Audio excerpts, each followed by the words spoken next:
kitchen fires of Hogwarts burned low and steady, casting shadows that danced across copper pots hanging in neat rows along the stone walls. The great ovens, which had roared with activity during dinner service, now settled into a gentle warmth, their embers glowing like captured stars. In the quietest corner, where the oldest hearth stood, the very first built when the castle's foundations were still settling into the Scottish earth, Kreacher sat upon a three-legged stool that had borne the weight of House-Elf storytellers for 1,000 years. His bat-like ears twitched as he arranged his tea towel more precisely about his waist, fingers smoothing the fabric with the unconscious care of one who had spent a lifetime in service. The kitchen was empty of the usual bustle, the other house-elves having retired to their small chambers beyond the scullery, leaving Kreacher alone with the ancient stones and older memories. "Kreacher will tell the story," he muttered to himself, his bulging eyes reflecting firelight. The story of house-elves from the beginning of the bond. Master Harry asked to understand, and Kreacher will speak true. He reached one gnarled hand toward the flames, not to warm himself. House-elves felt neither heat nor cold as humans did, but to touch the magic that lived within the fire itself. The flames responded, leaning toward his palm like a cat seeking affection, and in their movement, Kreacher saw the shimmer of the oldest days. Before Hogwarts rose from these hills, he began, his voice creaking like an ancient door. Before the four founders gathered their magic and their dreams, house-elves walked the wild places of the world. We were not as we are now. No, not at all. The fire crackled in agreement, sending up a spiral of sparks that briefly formed the shape of small figures dancing. In those days, house-elves were beings of hearth and threshold, of the spaces between wilderness and home. We tended the first fires that humans coaxed from wood and stone. We swept away the darkness from doorways. We learned the magic of making spaces safe, warm, welcoming.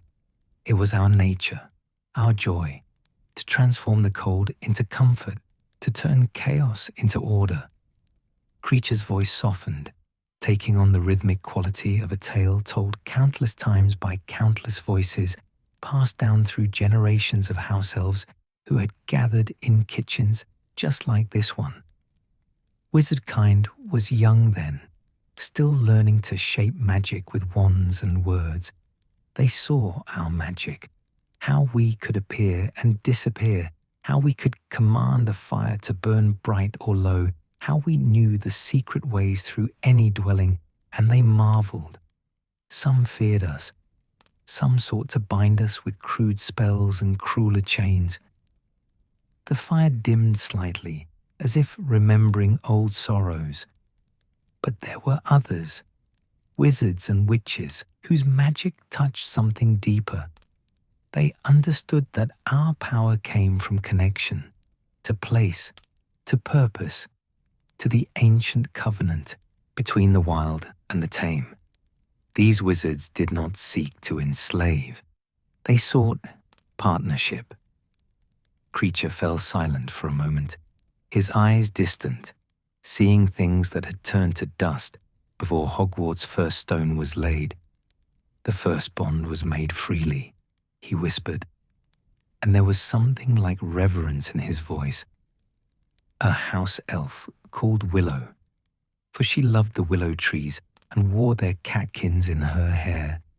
She chose to bind herself to a wizard's household, not because she was commanded, but because she saw in this wizard's family something beautiful, a desire to create a home filled with learning and laughter, a place where magic would be used to nurture rather than destroy. Willow spoke the words that house-elves had crafted in secret council, words of binding, that contained protection for both sides of the bond. The wizard would gain a devoted guardian of his hearth and household. The house elf would gain a home to pour her magic into, a family to shelter, a purpose clear and true. In the binding, Willow gained power, oh such power, to protect her chosen family with magic that needed no wand, to move through spaces as thought moves through mind, to know every corner of her home as a mother knows her child's face.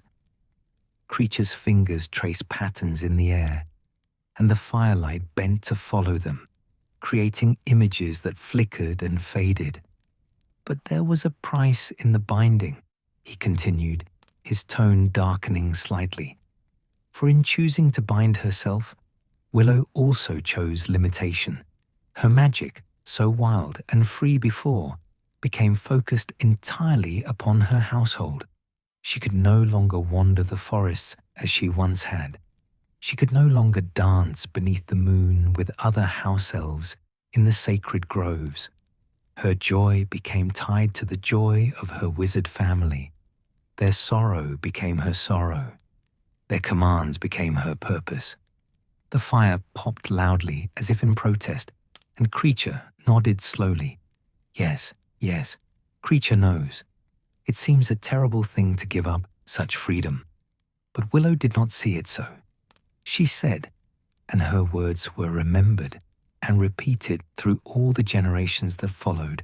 She said, I am not diminished by choosing. I am made purposeful. The wild magic is beautiful, but scattered like seeds on wind. The bound magic is focused like sunlight through glass, powerful enough to warm and protect and transform. Other house elves watched and wondered.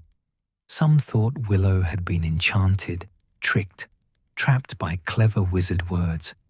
But as years passed, they saw the truth. Willow's household thrived under her care. The children grew healthy and strong, protected by magic that watched over them even in sleep. The hearth never grew cold, even in the bitterest winter. The gardens flourished, for Willow's magic coaxed the earth to generosity. And Willow herself, she was radiant with purpose. Kreacher shifted on his stool, his expression troubled. More house elves came forward then, seeking to bind themselves to wizard families. And here is where the story grows complicated, where the beauty begins to tarnish. For not all wizards were like Willow's family. Not all sought partnership. Some saw the bond as ownership. Some spoke the binding words, but not with honor in their hearts. House elves discovered too late that the bond, once made, was nearly impossible to break. The magic woven into those ancient words was too deep, too fundamental. It reached down into the very essence of what house elves were, creatures of hearth and threshold, beings who defined themselves through service and shelter. The fire burned lower now, and Kreacher fed it a small log from the neat stack beside the hearth. He watched the flames embrace the new wood, consuming it to create warmth, and there was melancholy in his gaze. Kreacher's own ancestors bound themselves in those early days. The records are long lost, but the stories remain in our blood, passed down through magic older than memory. We served wizard families through ages uncounted. We swept the halls of castles that have since crumbled to dust. We tended fires that warmed lords and ladies whose names no portrait remembers. Some families were kind. They honored the bond as partnership, speaking to their house elves with respect, trusting them with the deepest secrets of the household. Under such families, house elves thrived. Our magic grew strong and subtle, weaving protections so complex that dark wizards could not penetrate them, maintaining enchantments that made homes not just safe, but joyful. Kreacher's voice took on a harder edge, though he tried to soften it. But other families, they forgot that the bond began in choice. They treated house-elves as tools, as possessions no different from their wands or their cauldrons. They forgot to say thank you. They forgot to notice the 1,000 small magics that made their lives comfortable. And worst of all, they began to teach their children that this was natural, that house-elves existed only to serve, that we had no feelings to hurt, no dignity to honor. Through the centuries, the binding words themselves began to change. Wizards modified them, made them harsher, more controlling. They added clauses about punishment, about absolute obedience, about secrecy forced rather than freely given. The bond that Willow had entered with joy became, for many house-elves, a chain. The fire crackled, and in its depths, Kreacher seemed to see faces, generations of house-elves who had suffered in silence, bound by magic they could not escape. Yet still, in every age, there were house-elves who found good families, who served with pride because their service was appreciated, who poured their magic into homes that became safe harbors in a dangerous world. The bond, even corrupted, still held the power to create something beautiful when both sides honored it. Kreacher paused, reaching for a chipped teacup that sat on the stones beside the hearth. He sipped thoughtfully, the tea long since gone cold, but such details mattered little to him. When Hogwarts was founded, he continued, the 4 great wizards and witches who raised these walls understood something about house-elves that many had forgotten. They knew that a school, a home for hundreds of children far from their families, would need the kind of magic that only house-elves could provide. Not just cooking and cleaning, though yes, that too, but the deeper magic, the magic of making a castle feel like home. Godric Gryffindor, Helga Hufflepuff, Rowena Ravenclaw, and Salazar Slytherin. They called house-elves to them, but they did not command. They invited. They spoke of their dream, a place where young witches and wizards could learn in safety, where magic would be nurtured and minds expanded, where the future of wizardkind would be shaped. And house-elves answered.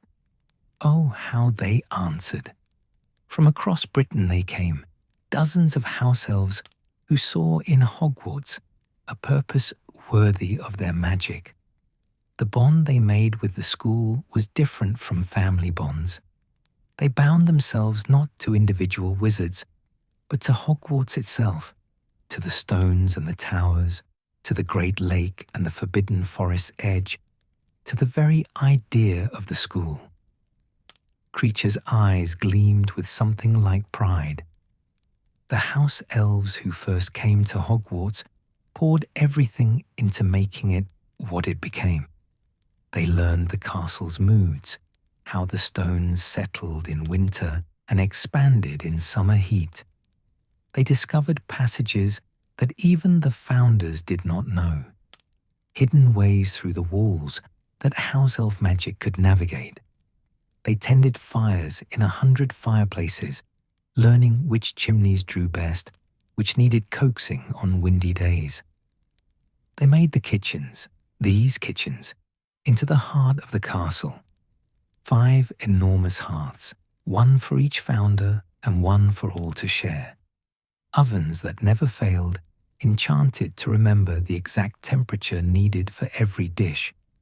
Larders that stayed cold in summer and cool in winter. Storage chambers protected by house-elf magic so complete that not even mice could breach them. The fire before Kreacher seemed to burn brighter, as if responding to the pride in his voice. But more than cooking and cleaning, house-elves wove protection into every stone of Hogwarts. When students slept, house-elves walked the corridors, their magic alert for any danger. When fires burned low, house-elves sensed it and appeared to tend them, ensuring no child would wake shivering. When a student cried themselves to sleep, homesick and lonely, house-elves knew, and in the morning, that student would find their favorite breakfast waiting, or their sheets would smell faintly of home. Small comforts that house-elf magic could provide. Kreacher set down his teacup with a soft clink against stone. The bond with Hogwarts was meant to be the best of what house-elf servitude could be. Purpose combined with protection. Service given to something larger than any single wizard's whim. For centuries, it worked beautifully. House-elves took pride in their work. Young house-elves learned from old, and the knowledge of how to care for the castle passed down through generations. Kreacher himself came to Hogwarts young, when the kitchens still echoed with the voices of elves who had served since the founder's time. Ancient house-elves, their magic so deep and subtle, it seemed like the castle breathed through them. They taught Kreacher the old ways, how to polish silver until it reflected truth, how to fold linen so that dreams would be peaceful, how to prepare food with such care that it nourished body and spirit both. His voice grew softer, almost tender. One elder, a house-elf called Wisp, she told Kreacher the oldest story of all. She said that in the very beginning, before even the first bond was made, house-elves gathered in a sacred grove and debated whether to offer themselves to wizard kind. They knew the risks.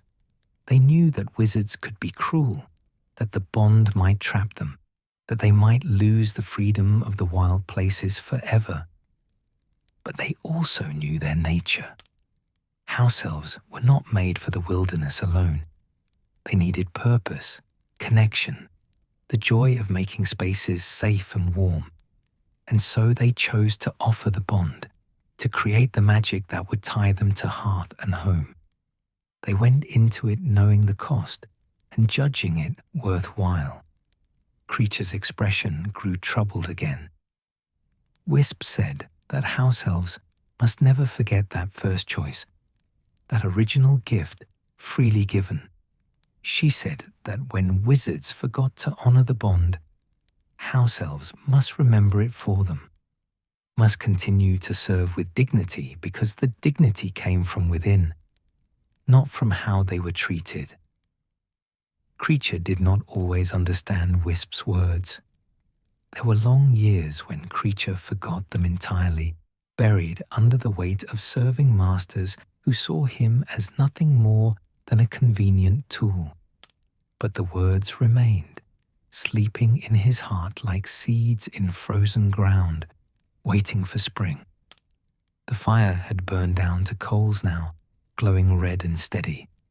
Kreacher rose from his stool, his movements stiff after sitting so long, and added another log with gentle precision.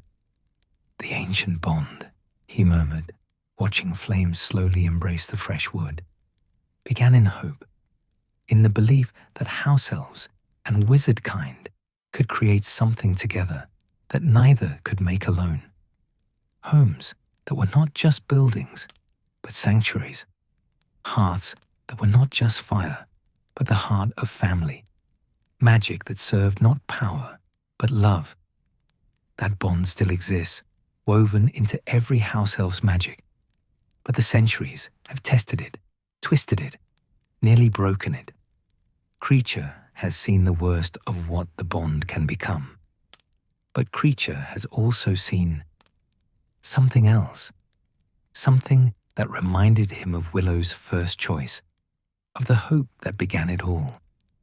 He settled back onto his stool, his eyes growing heavy, though whether from weariness or emotion, it was difficult to say. But that part of the story comes later. First, Kreacher must speak of the long years between, the centuries when house-elves served in shadow and silence, when the bond became burden, when service without honor ground away at dignity like water wearing stone. The fire crackled its agreement, and Kreacher pulled his tea towel closer, preparing himself for the harder truths that the next part of his tale would require. But for now, in this quiet moment between past and future, he let himself remember the beauty of the beginning, the first house elf who chose to bind herself, who spoke the words that would echo through 1,000 years, who believed that purpose and freedom could exist together. Outside the kitchen windows, dawn was still hours away. The castle above slept peacefully, watched over by house elves whose magic never rested, whose care never wavered, whose bond, for all its complexity and pain, still held something of that original gift. Kreacher closed his eyes and felt the warmth of the fire on his face, letting it carry him back through the long centuries, through all the joys and sorrows of his kind, back to the moment when everything began. The fire had settled into a steady rhythm, its flames moving in slow, hypnotic patterns that seemed to breathe with the castle itself. Kreacher remained on his three-legged stool, but his posture had changed, less rigid now, as if the telling of the ancient story had loosened something long held tight within him. His gnarled fingers traced absent patterns on his knees, following the invisible threads of memory that connected him to every house elf who had ever served within these walls. "Kreacher will speak now of Hogwarts," he said, his voice carrying the weight of 1,000 years of service, "of the life beneath the castle stones, where house elves made their home in the spaces between the grand staircases and the great hall's glory." He gestured toward the kitchen around him, encompassing the vast room with its copper pots and ancient hearths, its scrubbed work tables and carefully organized stores. This kitchen is the heart of house elf life at Hogwarts, always has been, from the very first days when the founder's own house elves gathered here to plan how best to serve the school. The stones remember everything, every meal prepared, every crisis averted, every small triumph of house elf magic that kept the castle running smooth as clockwork. Kreacher rose and shuffled toward one of the massive hearths, running his hand along the stonework with obvious affection. This hearth here, this was built by Helga Hufflepuff's own hands, with her house elf Pippin guiding her. Pippin knew the magic of hearths better than any witch or wizard ever could, understood how the stones must be arranged to draw the heat just so, to create a space where fire would burn steady for centuries without consuming the stone itself. His bulging eyes grew distant, seeing past the present, into layers of history that existed simultaneously in his mind. In those first years, when the castle was still settling into the earth and the enchantments were still being woven into every corridor, 20 house-elves served Hogwarts. 20, each one chosen by the founders themselves, each one possessing some particular skill or knowledge that the school would need. There was Ember, who understood fire magic so deeply that she could make flames burn in colors to match any mood. Blue for calm study, gold for celebration, warm orange for comfort on cold nights. The enchanted flames that float in the Great Hall, they began with Ember's magic. She taught generations of house elves how to maintain them, how to refresh the spells each summer, how to make certain they never faltered. Kreacher moved to one of the long work tables, his hand resting on wood worn smooth by centuries of use. and Nida, who could make bread that filled not just bellies but spirits. His loaves were legendary. Students would remember the taste of Hogwarts bread for their entire lives, would search in vain for anything that matched it. The secret was not just in the ingredients, though Nida was particular about his flour and selective about his salt. The secret was in the kneading itself, the way he worked magic into the dough with every fold, baking in feelings of home and safety and belonging. Nida's recipes are still used in this kitchen. Every house elf who comes to serve at Hogwarts learns his techniques, though none have quite matched his gift. Kreacher tried in his younger days. The bread was good, but it did not sing the way Nida's had. Some magics cannot be fully passed down, only approximated. The old house elf's voice carried a note of wistfulness as he continued. Then there was Whisper, who knew every secret passage in the castle before the castle had finished revealing them all. She could sense the spaces between the walls, the hollow places where stairs would one day move, the corridors that existed in potential but not yet in stone. When the founders designed their hidden chambers, the room of requirement, the chamber of secrets, the passages known only to headmasters, Whisper knew. House-Elves always know. The castle speaks to us in ways it speaks to no one else. Kreacher's expression grew more animated, almost proud. House-Elves can move through Hogwarts in ways that wizards never can. We do not apparate precisely. The enchantments prevent true apparition within the grounds. But we travel through the castle's own magic, moving along the invisible threads that connect room to room, floor to floor. Whisper mapped those threads in the early days, and her maps live in house elf memory still, passed down through teaching and through something deeper than teaching, through the bond itself. He moved toward the kitchen's main entrance, the one that led to the corridor near the Hufflepuff common room, though no student ever seemed to find it unless they were meant to. The castle grew around house elf magic as much as house elf magic grew to serve the castle.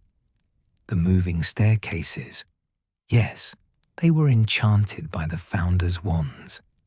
But house elves taught them courtesy, taught them to pause when they sensed a student struggling with heavy books, to provide shortcuts when someone was desperately late to class, to move gently in the night when prefects made their rounds. The portraits, too. House elves have always maintained good relations with the portraits. We share something, portraits and house elves. We are both part of the castle's permanent presence, watching generations of students come and go. The portraits remember faces and names. House elves remember preferences and fears.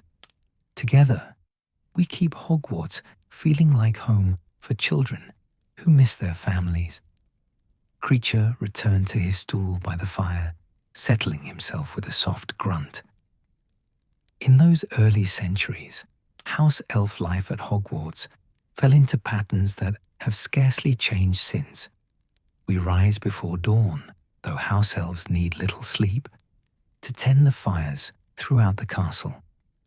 Every fireplace must be cleaned of yesterday's ash, laid with fresh wood, kindled with a particular attention that makes a fire burn cheerfully, rather than merely burn. Kreacher has kindled thousands of fires in his time at Hogwarts. Each one is different. The fire in Gryffindor Tower burns bold and bright, crackling with energy that matches the students who gather before it. The Ravenclaw common room fire burns steady and clear, its light perfect for reading late into the night. Slytherin's dungeon fires must work harder, fighting the dampness of stone so far below the ground. but they burn with a determined green-tinged warmth that feels like defiance against the cold. His voice took on a rhythmic quality, almost like a chant. After the fires come the morning preparations, breakfast for hundreds of students, each house preferring different things. Gryffindors like their porridge, thick and sweet, with plenty of syrup and cream. Ravenclaws favor lighter fare, fruit and toast, tea rather than pumpkin juice. Hufflepuffs appreciate variety and abundance, wanting to be certain everyone has enough. Slytherins prefer more sophisticated flavors, even at breakfast, smoked fish and sharp cheeses alongside the usual offerings. House-Elves know these preferences without being told. We observe, we remember, we take pride in anticipating needs before they are spoken. A first-year student, homesick and struggling to eat, we notice, and somehow their mother's favorite marmalade appears at breakfast, or the exact type of muffin they ate at home. Small magics, barely noticed, but they matter. Kreacher's expression softened further. Between meals, there are the endless tasks that keep a castle functioning.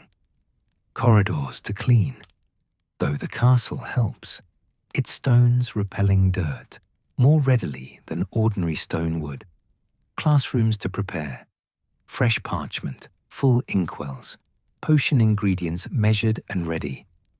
Dormitories to tend, beds made with hospital corners that would satisfy the strictest matron. Curtains drawn back to let in morning light. Windows opened just enough for fresh air, but not so much that papers blow about. And the laundry. Mountains of laundry. Robes muddied from herbology, singed from potions gone wrong, torn from Quidditch practice. House-Elves wash and mend everything, using magic that cleans without harsh scrubbing, that repairs tears so neatly the fabric is stronger than before. Kreacher has mended the same Gryffindor Quidditch robe 17 times, patching it back together after each match until finally the seeker who wore it graduated and the robe retired to a cupboard, too beloved to discard. The fire popped, sending up a small shower of sparks, and Kreacher watched them rise and fade. But the work, the endless work, this is not burden to house-elves who serve well. It is purpose. Each task completed is a small victory. Each student cared for is a quiet joy. House-elves do not seek recognition. We do not want praise. We want only to do our work well, to know that the castle runs smoothly because we are here. His tone shifted slightly, taking on a more somber note. There were always more house-elves serving Hogwarts than the 20 who came first. As the school grew, as more students arrived, more house-elves were needed. Some came from families that had served wizards for generations. Their bonds transferred to Hogwarts when their previous families died out or dismissed them. Others came from the wider world, seeking the relative safety of school service rather than the uncertainty of private family bonds. By Kreacher's own time, over 100 house-elves worked in the castle, most in the kitchens, but others scattered throughout, tending the hospital wing, maintaining the library, caring for the grounds alongside the gamekeeper, managing the owlery. Each with their particular role, their specific responsibilities. Kreacher's voice dropped to barely above a whisper. House-elves at Hogwarts developed their own traditions, separate from the wizarding world above. We gathered on the old feast days, Samhain, the winter solstice, Beltane, midsummer, not to celebrate as wizards do, with feasting and revelry, but to remember, to share stories of house-elves past, to teach the young ones the old magics, to maintain the connection to what we were before the bonds. In the deepest part of the kitchens, behind the cold stores, there is a small chamber that no wizard has ever seen. It is our space, claimed by the very first house-elves and maintained ever since. The walls are carved with names. Every house-elf who has ever served Hogwarts, inscribed in our own script that looks like nothing so much as root systems spreading through stone. His eyes gleamed with something fierce and proud. Kreacher's name is on that wall, and above it, the names of those who taught him, and above them, names stretching back through centuries to Ember and Nida and Whisper and Pippin. The wall is nearly full now. Soon there will be no more room for names, and house-elves will need to begin a new wall. But the tradition continues, unbroken, a record of service that the castle itself preserves. In that chamber, house-elves pass down the knowledge that keeps Hogwarts functioning, the secret of the Room of Requirement, how to coax it into appearing, how to request what is needed without demanding, how to recognize when the room is occupied and must not be disturbed. The truth about the castle's sentience for Hogwarts is alive in ways that most wizards do not realize, and house-elves are its voice and hands, helping it protect the students it shelters. Kreacher shifted on his stool, his tea towel slipping slightly. He adjusted it with automatic precision before continuing. House-elves also keep the darker knowledge. We know where the basilisk once lived, before Harry Potter destroyed it. We know the passages that Tom Riddle used, the spaces where his evil touched the castle stones. We cleansed those spaces as best we could, scrubbing away the taint of dark magic with our own bright, simple powers. Some stains never fully lift, but we try. Always we try. We know, too, about the students who struggled, the ones who cried themselves to sleep night after night, the ones who went hungry because they could not face the Great Hall, the ones who practiced magic in secret, trying desperately to catch up to their peers. House-elves cannot solve such problems.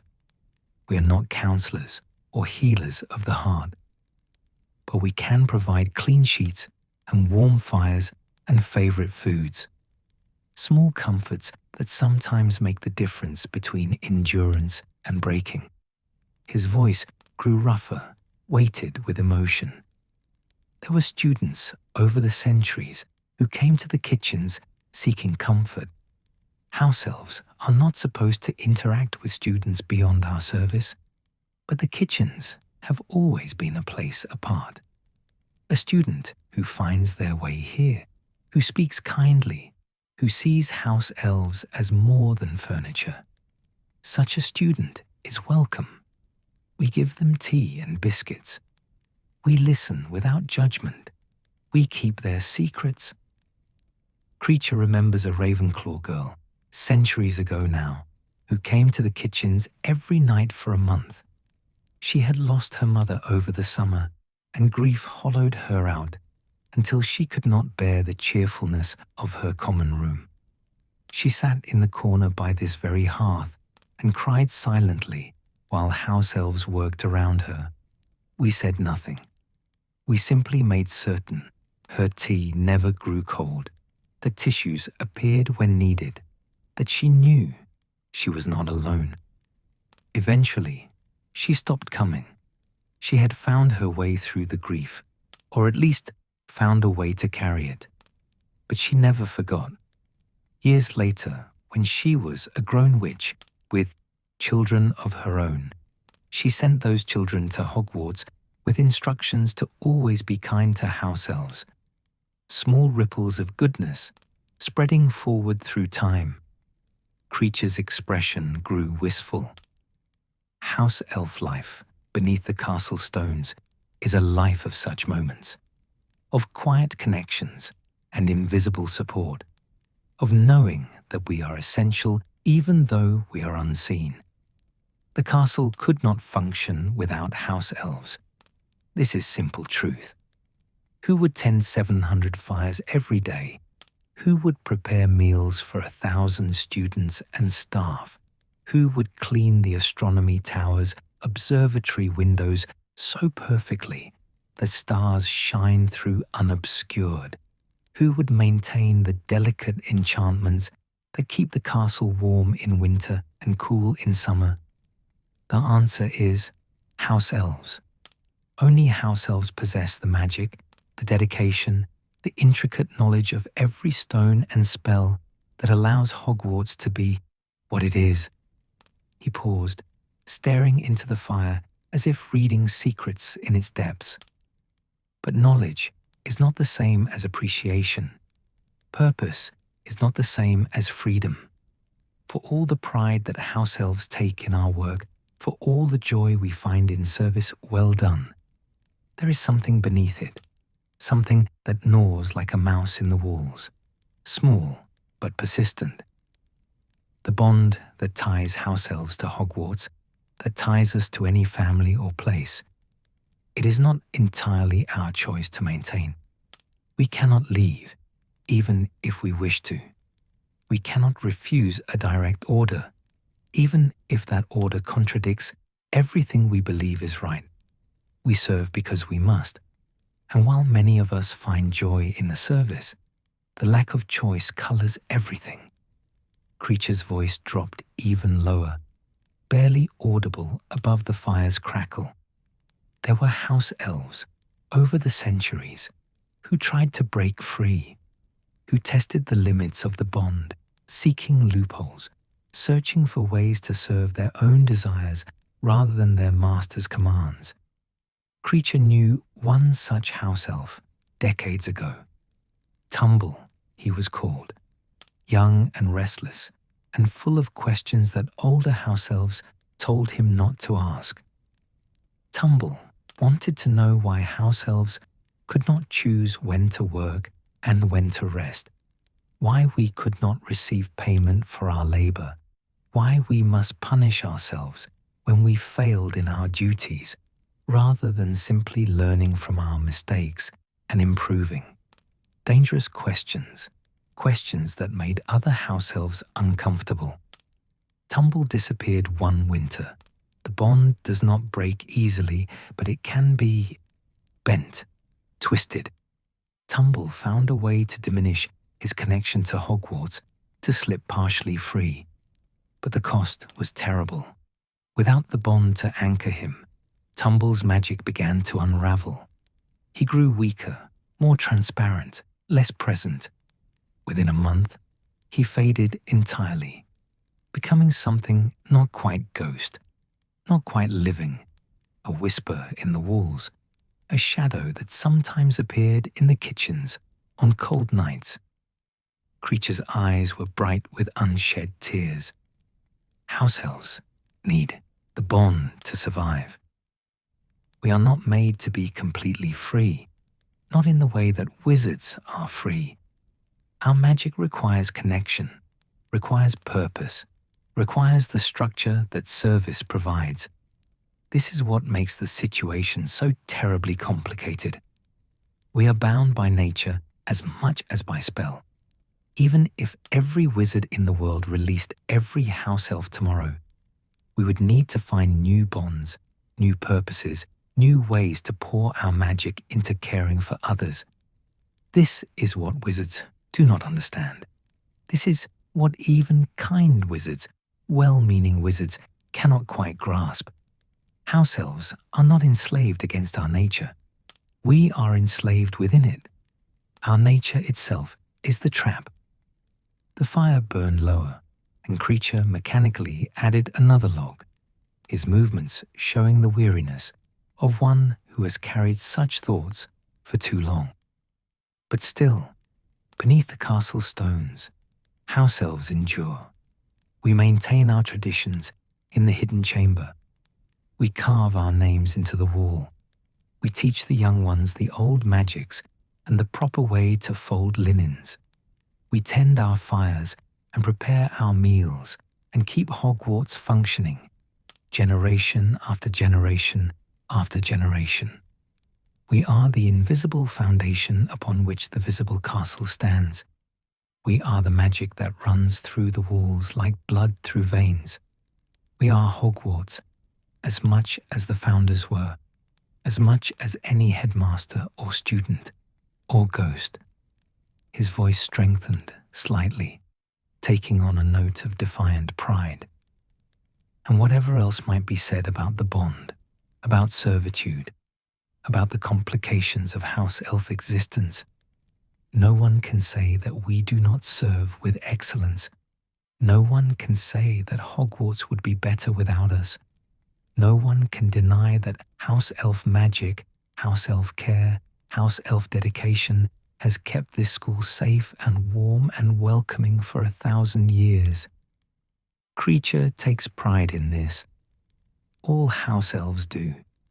It is the pride that sustains us through the hardest days, through the moments when the bond feels heavy as chains, through the times when we wonder what we might have been if the first House-Elves had chosen differently.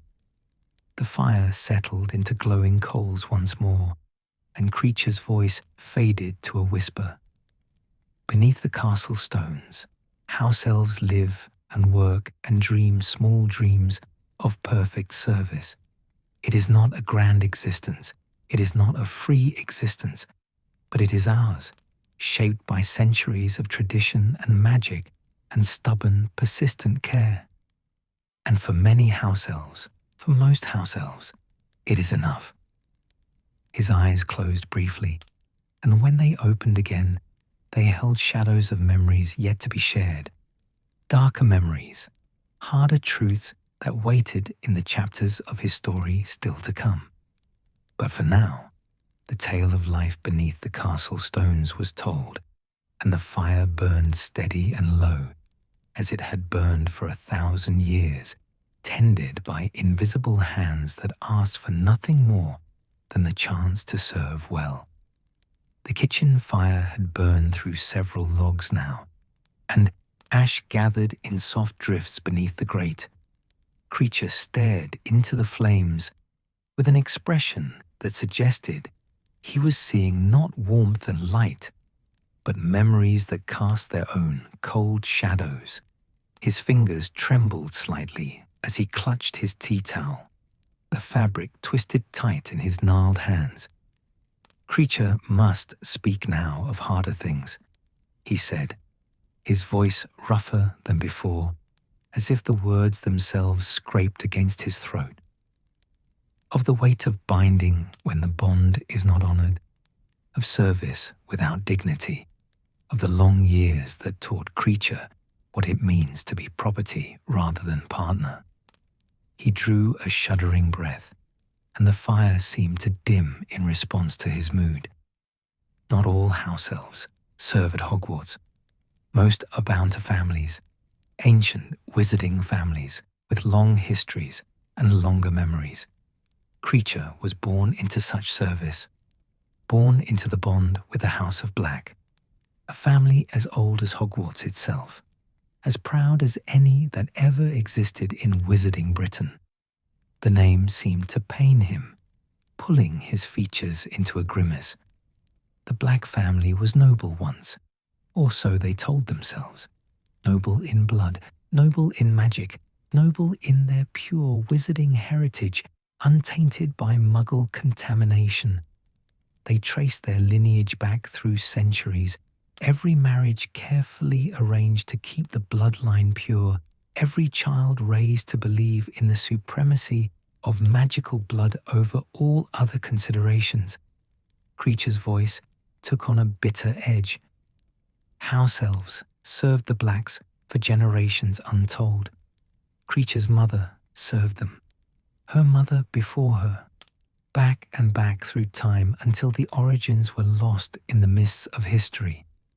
Each generation of House-Elves bound to each generation of Blacks, our magic woven into the very stones of their homes, our lives dedicated to their comfort and their glory. He paused, struggling visibly with the memories. Kreacher came to consciousness already bound. There was no choice for him, no moment of decision like Willow had experienced in the ancient days. Kreacher was born property of the House of Black, and that was simply the way of things.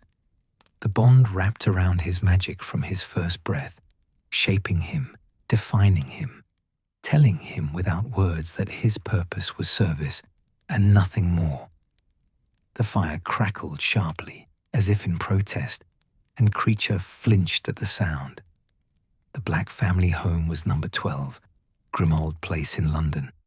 A tall, narrow house, squeezed between Muggle dwellings, hidden by magic so complex that only those who knew the secret could find it. Inside, it was all dark wood and darker magic, portraits of stern-faced ancestors lining the walls, heirlooms cursed against theft, enchantments that whispered of blood purity and ancient rites. Kreacher learned to navigate that house as a young elf, learning which floorboards creaked, which portraits were kind and which were cruel, which rooms held danger and which offered relative safety. The house was alive with the accumulated magic of generations, and not all of that magic was benign. His eyes grew distant, seeing the house as it had been. Mistress Walburga Black ruled that house with absolute authority. She was fierce in her pride, magnificent in her certainty, terrible in her rages. She believed utterly in the superiority of pure-blood wizards, in the rightness of the Black family's prominence, in the necessity of maintaining standards, no matter the cost. Kreacher's voice dropped to barely above a whisper. She was Kreacher's mistress from the time he was young, and she was not kind. Kindness was not a virtue the Blacks cultivated. Strength, yes. Power, absolutely. Pride above all else. But kindness, that was weakness, softness, something for lesser families who could not maintain proper discipline. Mistress Walburga had expectations. The house must be immaculate at all times, not a speck of dust on any surface, not a tarnished piece of silver, not a crooked portrait frame. Meals must be perfect, served at precisely the correct temperature, arranged on the plate with exact precision. Kreacher's appearance must reflect well on the family. His tea towel always clean, his bearing always respectful, his magic always invisible, except when specifically required. The old house-elf's hands shook as he continued. Failure to meet these expectations resulted in punishment. House-elves must punish themselves when they fail their masters. This is part of the bond, part of the magic that enforces obedience. Kreacher learned early to iron his hands for small infractions, to shut his fingers in drawers for larger mistakes, to bang his head against the wall when his failures were truly egregious. His voice cracked slightly. The bond compels such punishment. Kreacher could no more refuse to hurt himself than he could refuse to breathe. When Mistress Walburga's displeasure was clear, the magic itself demanded atonement, and the punishment must fit the crime in Kreacher's own judgment, must be severe enough to satisfy the bond's requirement for correction. There were days when Kreacher's hands were so burned from the iron that he could barely grasp a cleaning cloth. Days when his head ached from repeated impacts against stone walls. Days when the physical pain was so constant that it became a kind of background noise, always present, barely noticed. Kreacher fell silent for a long moment, staring at his hands, as if seeing the scars that house-elf magic had long since healed. But worse than the physical punishment was the emotional weight. Kreacher loved the House of Black. This is the terrible paradox of the bond. House-Elves cannot help but love those we serve. The magic ensures it. Kreacher's devotion to the Black family, to their honor, to their pure and noble heritage, was as real and deep as any feeling he had ever known. And because he loved them, their contempt cut deeper than any iron. When Mistress Walburga looked at Kreacher with disgust, when she spoke of him as if he were furniture, when she discussed him in his presence as if he could not understand, each instance was a small death of dignity. His voice hardened with defensive pride. But Kreacher served well despite it all. He maintained number 12, Grimmauld Place, to perfection. He polished the silver until it gleamed. He kept the portraits clean and respectful. He prepared meals that would have graced the table of the Minister of Magic himself. He took pride in his work because the work was all he had, the only space where he could exercise any control, any skill, any worth. The Black family had 2 sons, Sirius and Regulus.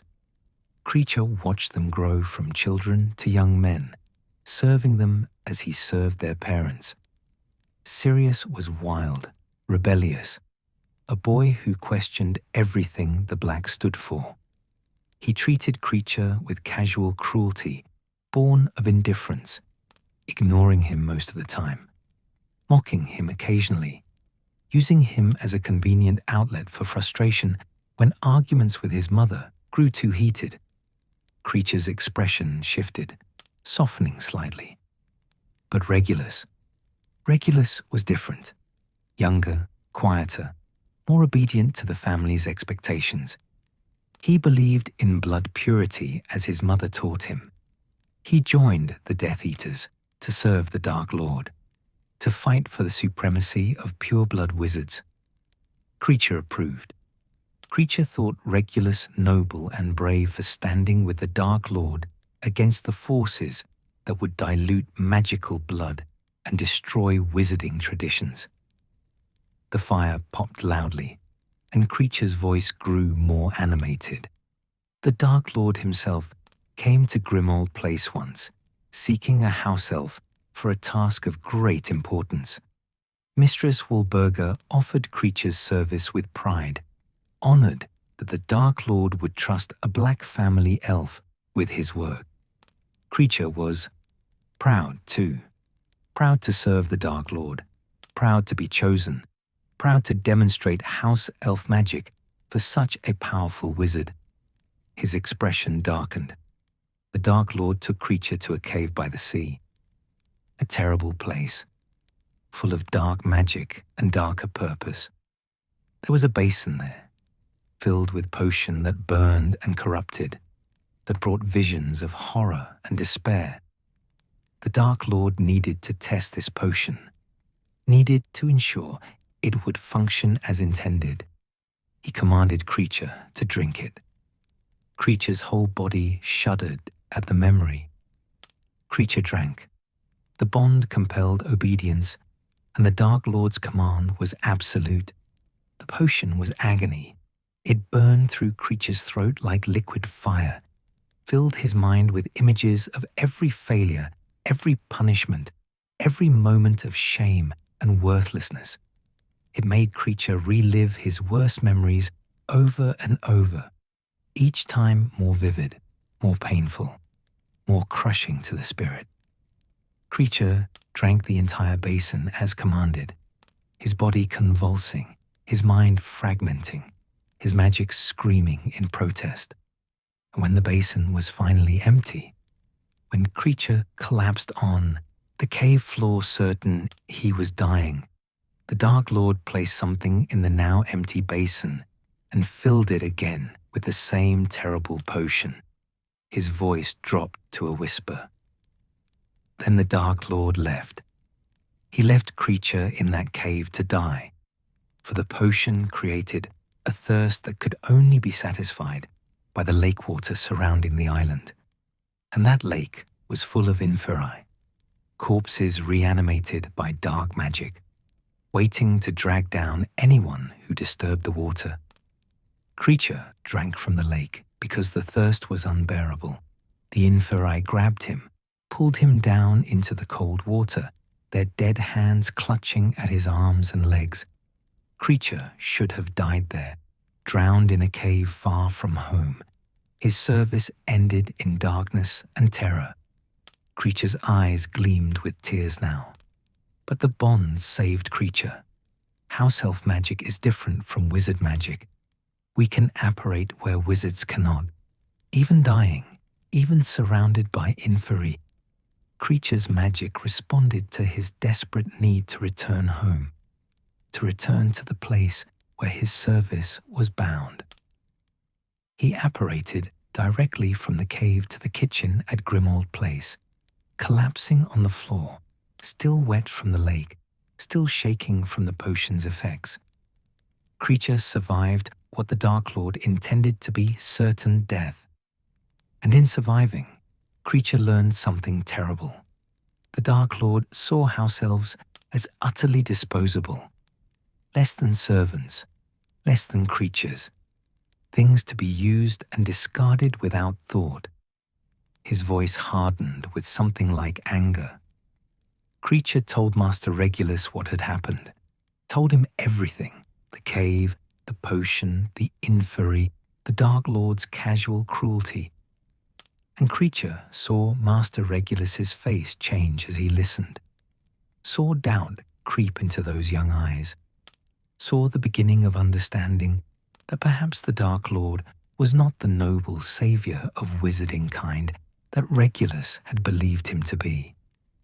Master Regulus began asking questions, researching, learning about Horcruxes and the Dark Lord's quest for immortality through the darkest magic imaginable.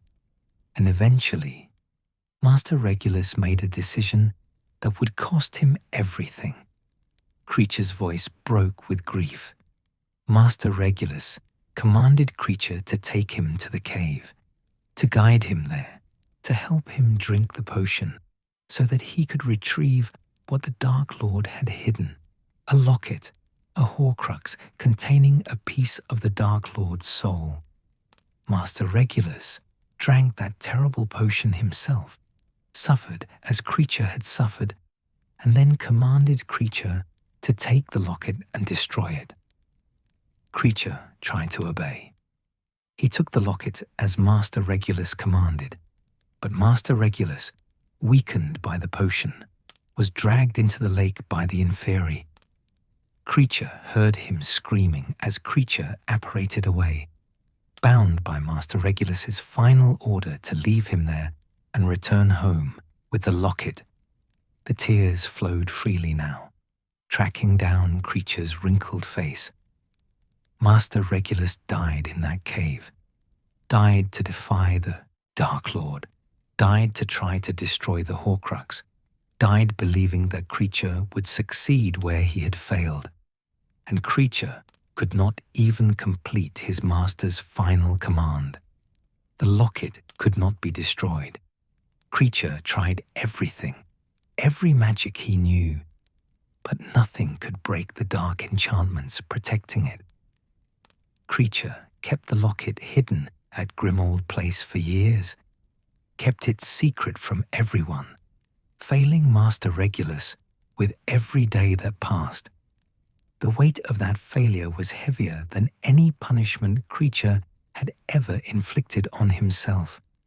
It crushed him slowly year after year until he could barely remember what it felt like not to carry that burden. Kreacher's voice grew hollow.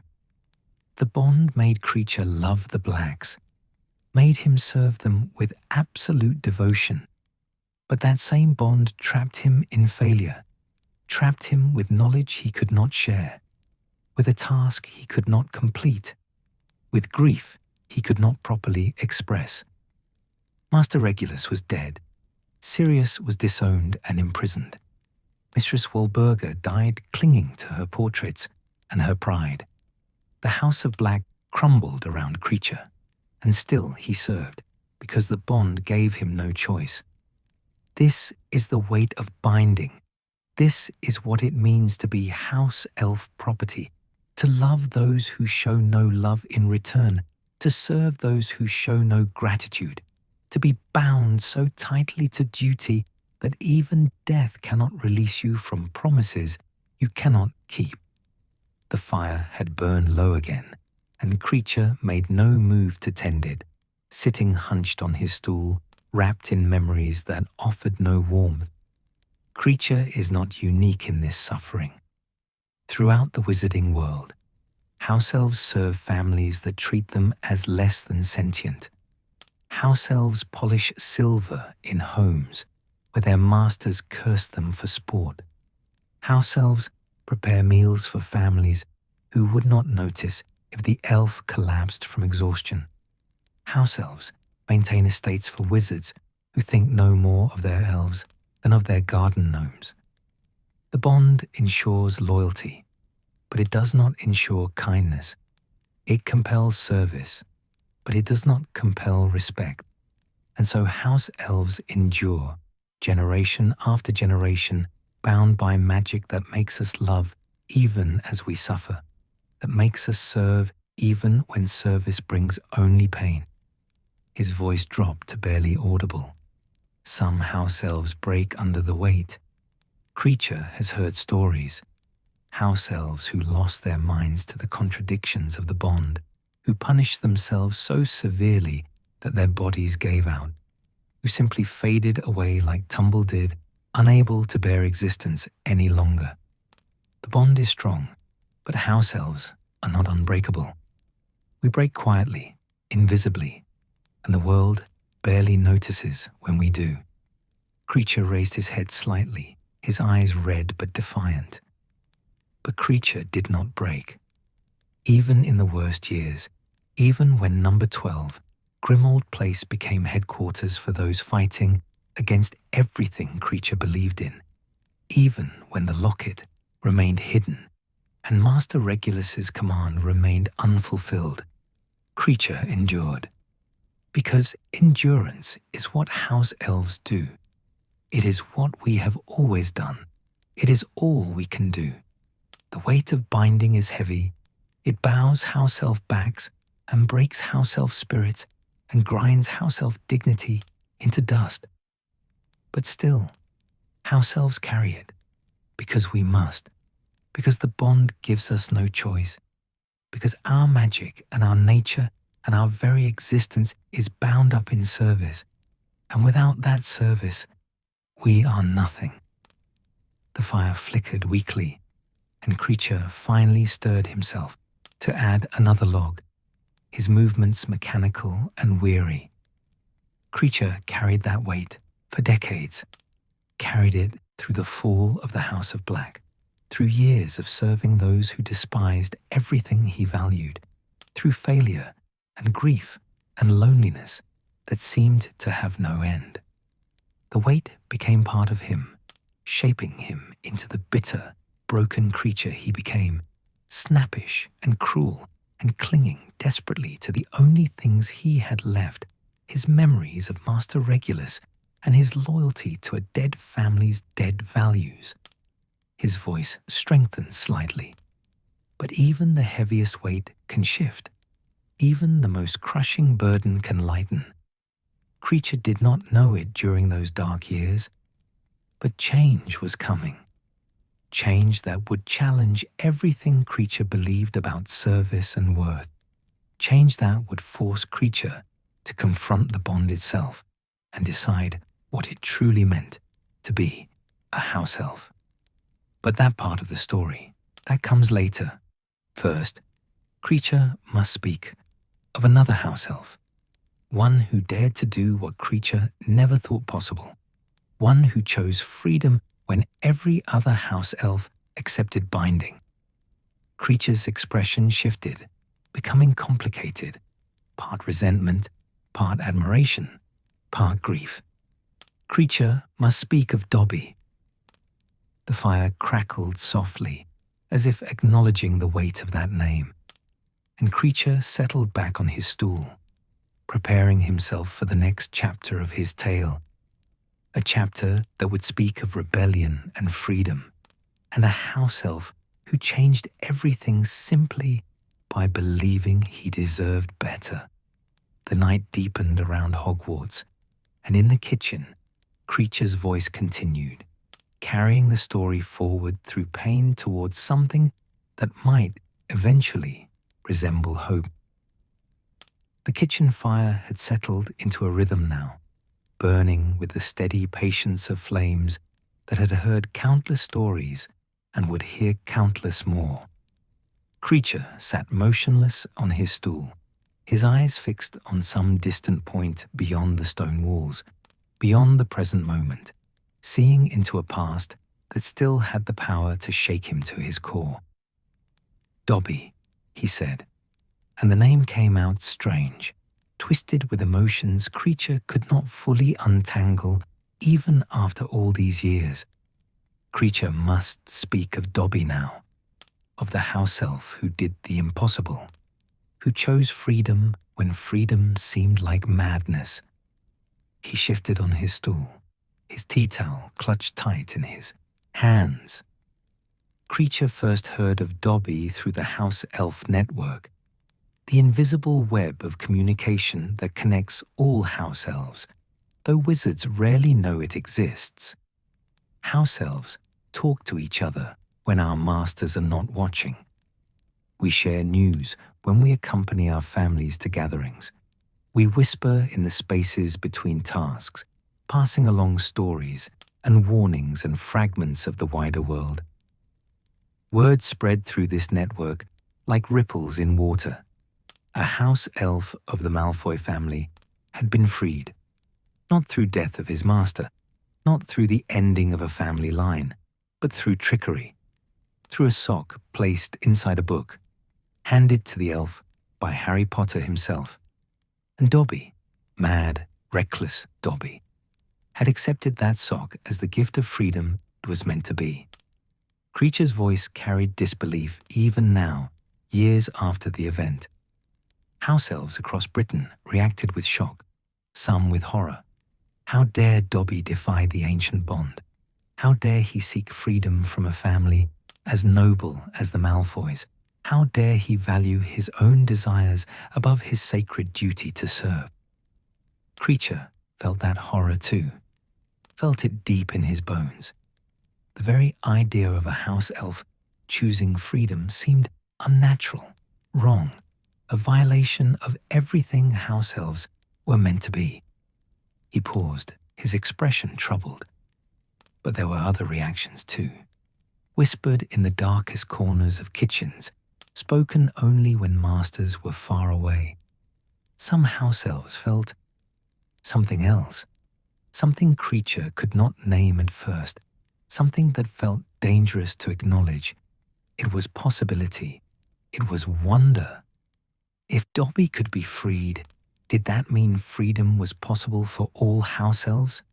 If Dobby could choose his own path, what did that say about house elves who had never considered choice before? Kreacher pushed those thoughts away, buried them deep. Kreacher served the noble house of Black, and such thoughts were treachery to everything the Black stood for. But the thoughts remained, like seeds in frozen ground, waiting. The fire crackled, and Kreacher's voice grew stronger, more focused. Dobby himself. Kreacher did not meet him immediately. Dobby disappeared for a time after his freedom, and rumors swirled about what had become of him. Some said he had died, unable to survive without the bond to anchor his magic. Some said he had gone mad, his mind fragmenting without the structure that service provided. Some said he wandered the world, lost and purposeless, a cautionary tale about the dangers of freedom. But none of those stories were true. Dobby had survived, more than survived. He had found work at Hogwarts. Kreacher's voice tightened. When Kreacher learned that Dobby was coming to serve at Hogwarts, alongside the House-Elves, who had devoted their entire existence to school service, Kreacher was angry. Angry that this rebellious elf would dare to present himself as if he belonged among proper house-elves. Angry that he would sully the noble tradition of Hogwarts service with his presence. Angry that he would be paid for work that house-elves should do out of duty and devotion. Kreacher was a grim old place when Dobby came to Hogwarts, serving the Order of the Phoenix against his will, bitter and resentful. But other house-elves told Kreacher about Dobby, told him how strange the free elf was, how he wore mismatched socks and too many hats, how he spoke of wages and holidays as if these were things house-elves should desire. His expression shifted, becoming more complex. Dobby negotiated his service to Hogwarts. Negotiated. He asked for payment, a galleon a week, and 1 day off per month. The other house-elves were scandalized. Such demands were unthinkable. House-elves did not bargain with wizards. We served or we did not serve. There was no middle ground of employment and wages and negotiated terms. But Headmaster Dumbledore agreed to Dobby's terms. Actually agreed, as if a house-elf's requests deserved consideration. The other Hogwarts house-elves did not know how to process this. Some were offended on Dumbledore's behalf, feeling that Dobby had disrespected a great wizard by making demands. Others were simply confused, unable to reconcile the idea of paid service with everything they understood about being house-elves. Kreacher's voice dropped. Kreacher eventually met Dobby face to face. It was after Sirius died, after Kreacher's world had already begun to crack and shift in ways he could not control. Harry Potter inherited Kreacher, and Harry Potter brought Kreacher to Hogwarts, to the kitchens where Dobby worked. Kreacher saw him and felt shock. Dobby was small, even for a house-elf, with great green eyes and bat-like ears, even larger than Kreacher's own. But what struck Kreacher most was Dobby's bearing. He stood differently than other house-elves. His spine was straight. His head was up. He looked wizards in the eye when he spoke to them. And his clothes. Kreacher had never seen a house-elf dressed as Dobby was. Dobby wore cast-off wizard clothing, a tea cozy for a hat, several scarves wrapped around his neck, despite the kitchen's warmth, mismatched socks on his feet, and a jumper that hung nearly to his knees. He looked ridiculous, absurd, like a child playing dress-up in his parents' wardrobe. Kreacher's voice carried reluctant admiration. But Dobby wore those clothes with pride. Each item had been given to him, he said, by friends he had helped. Each sock represented a kindness he had shown, a person he had aided. His clothing was a record of his free life, of the connections he had made through choice rather than compulsion. Dobby was proud of looking ridiculous because those ridiculous clothes meant he was free. Kreacher despised him at first, despised his cheerfulness, his lack of proper house-elf humility, his easy friendship with Harry Potter. Dobby called Harry Potter by his first name. No master, no sir, just Harry Potter, as if they were equals. The presumption of it made Kreacher's skin crawl. The fire popped, sending up sparks, and Kreacher watched them rise and fade before continuing. But Kreacher could not help observing Dobby as they both worked in the Hogwarts kitchens, could not help seeing how Dobby approached his service differently than any house-elf Kreacher had ever known. Dobby worked hard. No one could deny his dedication. The floors he mopped gleamed. The dishes he washed sparkled. The food he prepared was excellent. But Dobby worked because he chose to work, not because he had to. Dobby took his day off each month and actually left the castle. He went to Hogsmeade Village and walked among wizards as if he had every right to be there. He spent his wages on socks, always socks, and brought them back to Hogwarts to add to his collection. He had more socks than any house elf would ever need, but each pair delighted him in a way that made no sense to Kreacher. Kreacher's voice grew quieter, more thoughtful. Once, Kreacher asked Dobby why he wanted so many socks. Dobby looked at Kreacher with those enormous green eyes and said, "Socks is freedom, Kreacher." Each pair reminds Dobby that he is free, that he was given clothes and he chose to accept them, that he can walk away if he wishes, but he stays because he wants to stay. Kreacher did not understand then. The words made no sense. How could staying by choice be different from staying by compulsion if the actions were the same? But Dobby insisted it was different, insisted that everything was different when you chose it yourself. The old House-Elf's hands trembled slightly. Dobby tried to befriend Kreacher. Even though Kreacher was cold to him, even though Kreacher muttered insults about Dobby's ridiculous clothing and his shameful demands for wages, Dobby persisted. He would sit beside Kreacher during meals and talk about his days with the Malfoys, about the cruelty he had endured, about the iron he had heated to punish himself, about the decades of service to a family that saw him as less than furniture. And Kreacher listened despite himself, because Dobby's stories echoed Kreacher's own experiences with the Blacks.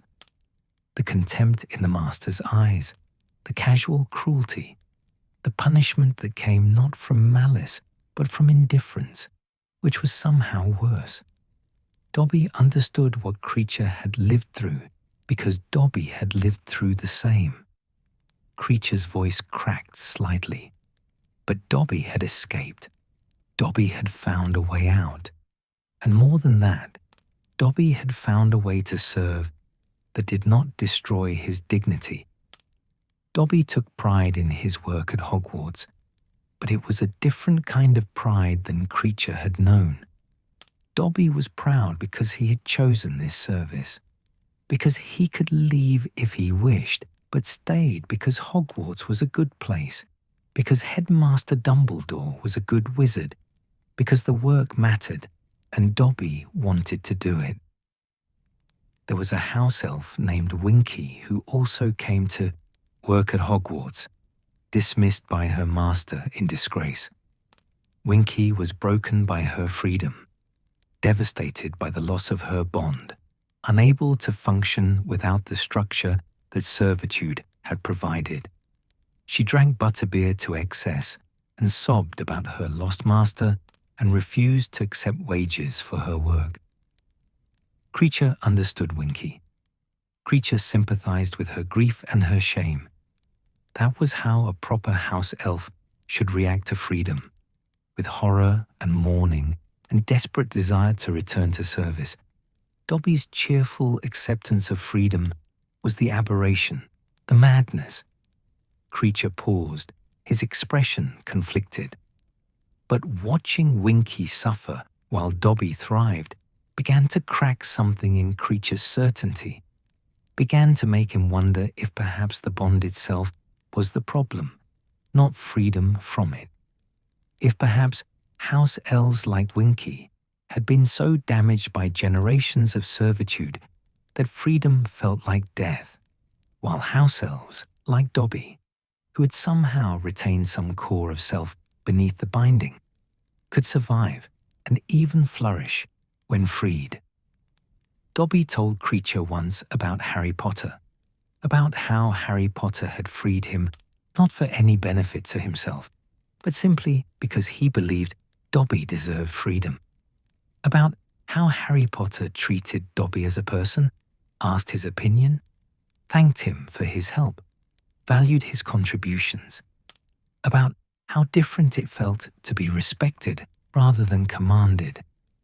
The fire burned steadily, and Kreacher's voice grew stronger. Kreacher began to change, though he did not recognize it at first. Harry Potter had ordered Kreacher to treat Dobby as a friend, and the bond compelled obedience to that command. But slowly, genuinely, Kreacher found himself liking Dobby, appreciating his cheerfulness, his kindness, his absolute refusal to accept that house-elves were inferior to wizards. Dobby spoke of a future where all house-elves might be free if they wished, where house-elves could choose their service or choose to pursue other paths, where the bond would be offered and accepted rather than imposed and endured. It sounded like fantasy to Kreacher, impossible dreaming. But Dobby believed it with such fierce certainty that Kreacher could not help but feel a tiny spark of hope. Kreacher's voice dropped to barely above a whisper. And then came the war. The Dark Lord returned, and the wizarding world plunged into darkness and fear. Dobby continued his service at Hogwarts, but he also helped Harry Potter in secret ways, warned him of dangers, assisted his friends, used his house-elf magic to protect those fighting against the Dark Lord. Kreacher helped too, eventually. Kreacher led the Hogwarts house-elves into battle, fighting Death Eaters in the halls and corridors that Kreacher had helped maintain for so long. It was the first time in Kreacher's life that he had chosen his own action, that he had fought for something he believed in rather than simply obeying commands. His voice grew thick with grief. But Dobby died for that choice. Died saving Harry Potter and his friends from Malfoy Manor, the very place where Dobby had spent decades in servitude. A knife thrown by Bellatrix Lestrange struck Dobby as he apparated them to safety. Kreacher was not there. Kreacher only heard about it afterward, heard how Dobby had died in Harry Potter's arms, how his last words were, "Harry Potter." Tears tracked down Kreacher's wrinkled face. The house-elf network carried the news. Dobby was dead. The free elf, the rebellious elf, the elf who had dared to imagine that house-elves deserved dignity and choice and respect. He was gone. Some house-elves said it proved that freedom was dangerous, that Dobby's rebellion had led inevitably to his death. But Kreacher knew better. Dobby had not died because he was free. Dobby had died because he chose to save others. Died because he valued friendship and courage and love more than safety. Died because he believed some things were worth dying for. That was not the death of a slave compelled to obey. That was the death of a hero who made his own choice. Kreacher's voice strengthened with fierce pride. Harry Potter buried Dobby without magic, dug the grave himself with his own hands, and laid Dobby to rest overlooking the sea, carved a headstone that read, "Here lies Dobby, a free elf. Not a servant, not property, a free elf." Harry Potter honored Dobby in death as Dobby had deserved to be honored in life. When Kreacher heard about the burial, about the headstone, about Harry Potter's tears, something fundamental shifted in Kreacher's understanding. Dobby had mattered, not because of his service, but because of who he was. His life had value beyond his usefulness. His death was mourned, not because a useful tool was lost, but because a person was gone. The fire crackled softly, as if in agreement. Dobby taught Kreacher that freedom was possible, that house-elves could be more than their bonds, that service chosen was different from service compelled, even if the actions looked the same from outside. That dignity did not come from how others treated you, but from how you saw yourself. Dobby was ridiculous with his socks and his tea-cozy hats. Dobby was strange with his wages and his holidays. Dobby was wrong about many things. Kreacher still believed that. But Dobby was also brave and kind and true to himself in ways that Kreacher had never imagined possible for a house elf. Kreacher's voice dropped to a whisper. Dobby's freedom began with a sock. Such a simple thing. A piece of cloth tucked into a book. But that sock represented something profound. It represented the possibility that house elves could choose their own paths, that the bond was not inevitable, that freedom, however strange and frightening, was possible. After Dobby died, Kreacher kept one of his socks, found it in the Hogwarts kitchens, left behind when Dobby went to rescue Harry Potter for the last time. It was a ridiculous sock, purple with orange stripes, garish and mismatched with everything. Kreacher keeps it still, hidden away where no one can see. His voice grew soft with wonder. Sometimes, Kreacher takes out that sock and holds it, remembers Dobby's cheerful voice and enormous eyes, remembers how Dobby stood straight and spoke true and chose freedom over safety. The sock is silly and bright and completely impractical, but it reminds Kreacher that a house elf once dared to be free, and in being free, Dobby changed what it meant to be a house elf for every house elf who came after. The fire burned low, and Kreacher's voice faded to almost nothing. Dobby's freedom began with a sock, but what it truly represented was choice. The right to choose service or choose to leave. The right to be valued for who you are, not just what you do. The right to dignity and respect, and the basic acknowledgement that house elves are people, not property. Kreacher did not understand these things when Dobby was alive. Kreacher was too bitter, too broken, too bound by old loyalties and older hurts. But Dobby's death and Harry Potter's grief over that death taught Kreacher what Dobby had tried to teach him all along, that house elves matter, that we deserve better than the bonds we bear, that freedom is not madness but possibility. Kreacher fell silent, clutching his tea towel, his eyes distant with memory and grief, and something that might have been gratitude. The kitchen was very quiet now, except for the fire's gentle crackle. And somewhere, invisible but present, Dobby's spirit seemed to linger, still cheerful, still brave, still insisting that even the smallest house elf deserved to be free. The fire had burned through the deepest part of the night now, and the kitchen around Kreacher seemed to settle into a profound stillness, as if the castle itself was listening. The old house elf sat hunched on his stool, but there was something different in his bearing now, a subtle shift, as if the telling of Dobby's story had lightened some burden he had carried too long. Kreacher must speak now of house elf magic itself, he said, his voice quiet but steady. Of the deepest magic that runs through our kind. Magic that wizards do not fully understand and cannot replicate with all their wands and words and carefully studied spells.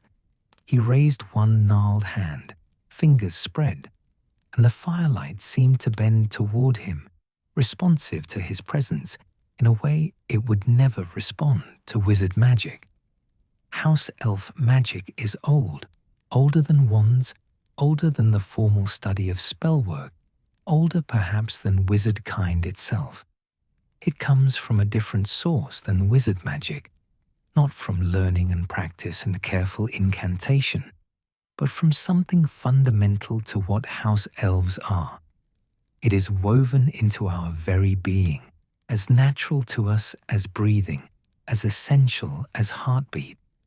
Kreacher's eyes gleamed in the firelight. Wizards use wands to focus their magic, to shape it through intention and proper pronunciation and precise wand movements. But house elves need none of this. Our magic flows directly from our will, from our connection to the places we serve, from the bond that ties us to hearth and home. A house elf who wishes to move something simply moves it. A house elf who wishes to appear somewhere simply appears. He demonstrated with a casual gesture, and a teacup on the far counter lifted smoothly into the air, floated across the kitchen, and settled gently into his waiting hand. No wand, no incantation, just pure intention made manifest. This is wandless magic at its most fundamental. Wizards study for years to perform even simple wandless spells, and most never master it. But for house elves, wandless magic is the only magic we know. It is not superior skill, it is different nature. House elf magic and wizard magic spring from different wells, flow through different channels. Kreacher set the teacup down beside him with care. The most remarkable expression of house elf magic is our ability to apparate within places where wizard apparition is blocked. Hogwarts, for instance. Powerful enchantments prevent any witch or wizard from apparating within the castle grounds or disapparating from them. The founders laid these protections carefully, making Hogwarts one of the safest places in the wizarding world. His voice carried quiet pride. But house elves move through Hogwarts as easily as thought. Kreacher can apparate from this kitchen to the astronomy tower in an instant, from the dungeons to the Gryffindor common room, from the gates to the headmaster's office. The enchantments that stop wizards do not stop house elves, because our magic does not work the same way. House elves do not tear through space the way wizard apparition does. We move through the magical connections that already exist within a place. Every building, every home, every castle has these invisible pathways, threads of magic that tie room to room, connecting the whole into a living system. House elves can sense these pathways and travel along them. We do not break through the enchantments. We move within them, part of them, as natural to the castle's magic as the stones themselves. Kreacher's expression grew thoughtful. This ability saved Kreacher's life when the Dark Lord left him in the cave to die. The cave had no connection to Grimold Place. It was far away, across water and land that Kreacher had never seen. But the bond to the House of Black was stronger than distance. The bond itself was a pathway, and Kreacher's desperate need to return home gave him the strength to follow that pathway, even through death's grip. Dobby used this same magic to enter Malfoy Manor when Harry Potter was imprisoned there. The manor was heavily warded, protected by enchantments that should have prevented any intrusion. But Dobby had served that house for decades. His magic knew every stone, every room, every shadow. The wards recognized him as part of the manor's own magic, and so they let him pass. The fire crackled softly, and Kreacher leaned closer to its warmth. But house elf magic is not only about movement and manipulation of objects. The deepest magic flows from something else entirely, from devotion, from the bond itself. When a house elf truly loves those they serve, when the bond is honored on both sides, house elf magic becomes something extraordinary. His voice dropped to barely above a whisper. Master Regulus commanded Kreacher to leave him in the cave, to take the locket and destroy it, and not return. The bond compelled Kreacher to obey. But Kreacher's love for Master Regulus was real, deep, strong as steel despite or perhaps because of, the bond. That love gave Kreacher magic that should have been impossible. Kreacher returned to the cave after, not because he was commanded, but because he chose to. Kreacher searched for Master Regulus's body, tried desperately to recover it from the inferi-filled lake, nearly died again in the attempt. The bond did not require this. Master Regulus had commanded Kreacher to leave, but Kreacher's devotion was stronger than the command. Kreacher's hands trembled. House-Elf magic amplifies devotion, turns it into protection, into power, into capability beyond what should be possible. When House-Elves love, we love absolutely, and that absolute love can work miracles. At Hogwarts, House-Elves maintain enchantments that the founders laid down centuries ago. We refresh the warming charms that keep the castle comfortable. We reinforce the protections that shield students from harm. We sense when something is wrong, when a student is in danger, when dark magic has entered the building, when the castle itself is threatened. His voice strengthened. During the Battle of Hogwarts, House-Elves fought with magic that shocked the Death Eaters who faced them. Wizards think House-Elves weak because we are small, because we serve, because we do not carry wands. But House-Elves protecting what we love are fierce beyond measure. Our magic, unleashed in defense of our home, is devastating. Kreacher led over 100 House-Elves from the kitchens that night. We came boiling up the stairs carrying knives and cleavers, our magic crackling around us like lightning. We were not fighting because we were commanded. Many of the Death Eaters tried to command us, tried to turn our obedience against the castle's defenders. But we fought because we chose to, because Hogwarts was our home, because the students we had served and protected for generations were in danger. Kreacher's eyes blazed with the memory. House-Elves in battle are terrible and beautiful. We apparate faster than wizards can cast spells. We strike from unexpected angles, appearing and disappearing, using our intimate knowledge of the castle to devastating effect. We are small, but we are many, and our magic does not tire the way wizard magic does.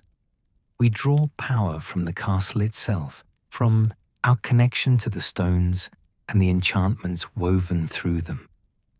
Death Eaters fell before House-Elf magic that night, fell because they underestimated us, because they thought House-Elves were beneath their notice. They learned differently. They learned that House-Elves defending what we love are as dangerous as any wizard, perhaps more so because we feel no fear, only purpose. The fire popped loudly, and Kreacher's voice softened again. But the deepest magic is not in fighting.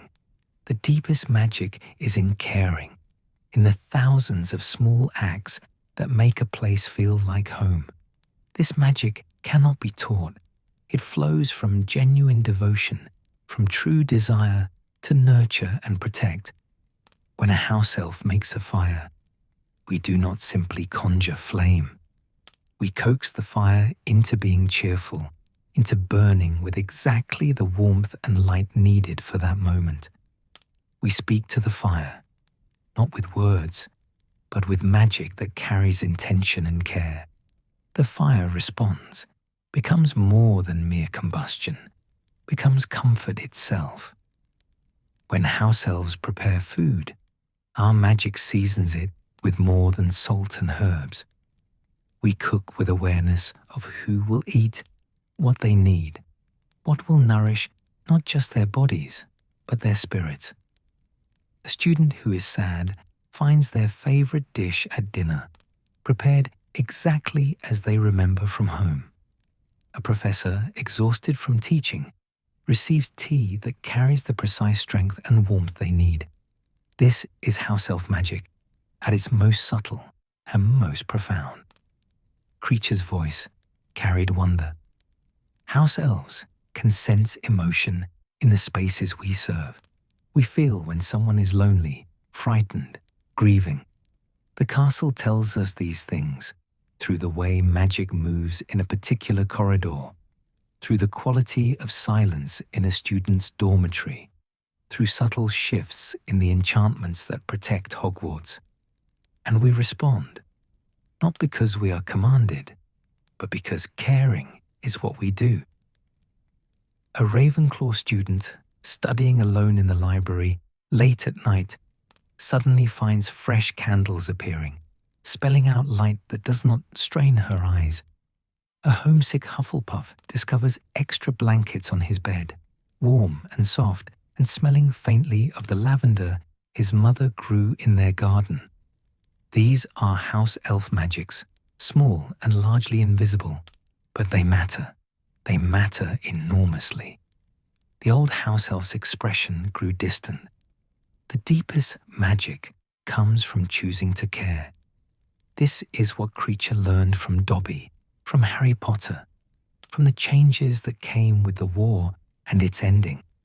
House-elves possess tremendous magical power, power to protect, to nurture, to maintain enchantments that wizards could not sustain alone. But that power is strongest when it flows from choice rather than compulsion. When Kreacher served the Blacks under the Bond's absolute control, his magic was considerable but constrained. He performed his duties with precision but without joy, and the magic reflected that, efficient but cold, correct but empty. But when Kreacher began serving Harry Potter, when the bond became something closer to partnership, when Kreacher's devotion grew from genuine respect rather than compelled loyalty, his magic transformed. Kreacher's voice filled with quiet amazement. Kreacher's cooking became better, his cleaning more thorough, his protective enchantments stronger. Not because Kreacher tried harder. Kreacher had always tried his hardest, but because the magic itself responded to the change in Kreacher's heart. Magic fed by choice and genuine care is fundamentally more powerful than magic fed by obligation and fear. This is the paradox at the heart of a house elf existence. We are bound by magic that compels service, but our magic works best when service is freely chosen. The bond gives us power, but also limits that power. True house elf magic, the deepest magic, requires freedom to fully flourish. The fire burned low, and Kreacher fed it another log with gentle hands. Dobby understood this. Dobby's magic after his freedom was extraordinary. He could do things that bonded house elves struggled with, complex enchantments, protective spells of remarkable subtlety, acts of magic that required initiative and creativity rather than obedience. Dobby was not inherently more powerful than other house elves. He was simply free to use his full power without the constraints the bond imposed. When Dobby saved Harry Potter from the Malfoys, when he apparated multiple people through wards that should have stopped him, when he fought Bellatrix Lestrange despite knowing he would die, that was house elf magic at its absolute peak, magic flowing from love and choice and courage, unrestricted by any bond except the one Dobby chose for himself. Kreacher's voice wavered with emotion. The deepest magic is love, not compelled devotion, not loyalty forced by enchantment, but genuine love freely given. House elves are capable of such love, perhaps more capable than wizards, for our hearts are large and our capacity for devotion runs deeper than the ocean. But love cannot truly exist without freedom. Love compelled is not love at all. This is what house elf magic teaches, if anyone cares to learn. Power rooted in choice is stronger than power rooted in control. Service given freely is more valuable than service extracted by force. Dignity and respect do not weaken magic. They strengthen it, focus it, turn it into something beautiful and profound. The fire crackled agreement, and Kreacher sat in silence for a long moment, his ancient eyes reflecting flames and memories and truths that had taken a lifetime to understand. The deepest magic, he whispered finally, is the magic of a free heart, choosing to serve. That is what Kreacher learned. That is what Dobby proved. That is what House-Elves could be if the bonds were broken and we were allowed to choose our own paths. His voice faded into the quiet of the kitchen, and the fire burned on, tended by hands that had learned slowly and painfully the difference between servitude and service, between obligation and love. The kitchen fire had burned through most of the night now, and the flames had taken on the quality of old companionship, steady, familiar, patient. Kreacher sat very still on his stool, his gnarled hands folded in his lap, his expression grave. The next part of his story required courage to tell, for it carried the weight of grief and violence and loss that still ached like old wounds on cold days. Kreacher must speak now of the war, he said, his voice low and rough, of the Dark Lord's return and the terror that followed, of the battle that came to Hogwarts itself, and of Dobby's final choice, the choice that cost him everything. He drew a shuddering breath, and the fire seemed to dim in response to his mood. The wizarding world had known peace for years after the Dark Lord's first defeat, peace that felt fragile to those who remembered the previous war, but peace nonetheless. Children grew up not knowing the fear that had once gripped magical Britain. Hogwarts flourished, safe behind its enchantments, a sanctuary of learning and growth. But the Dark Lord did not truly die. His Horcruxes kept him tethered to the world, and eventually he found a way to return. When he rose again, the terror returned with him. Worse than before, for now he had learned from his previous defeat and was more ruthless, more cunning, more willing to embrace the darkest magic imaginable. Kreacher's voice tightened.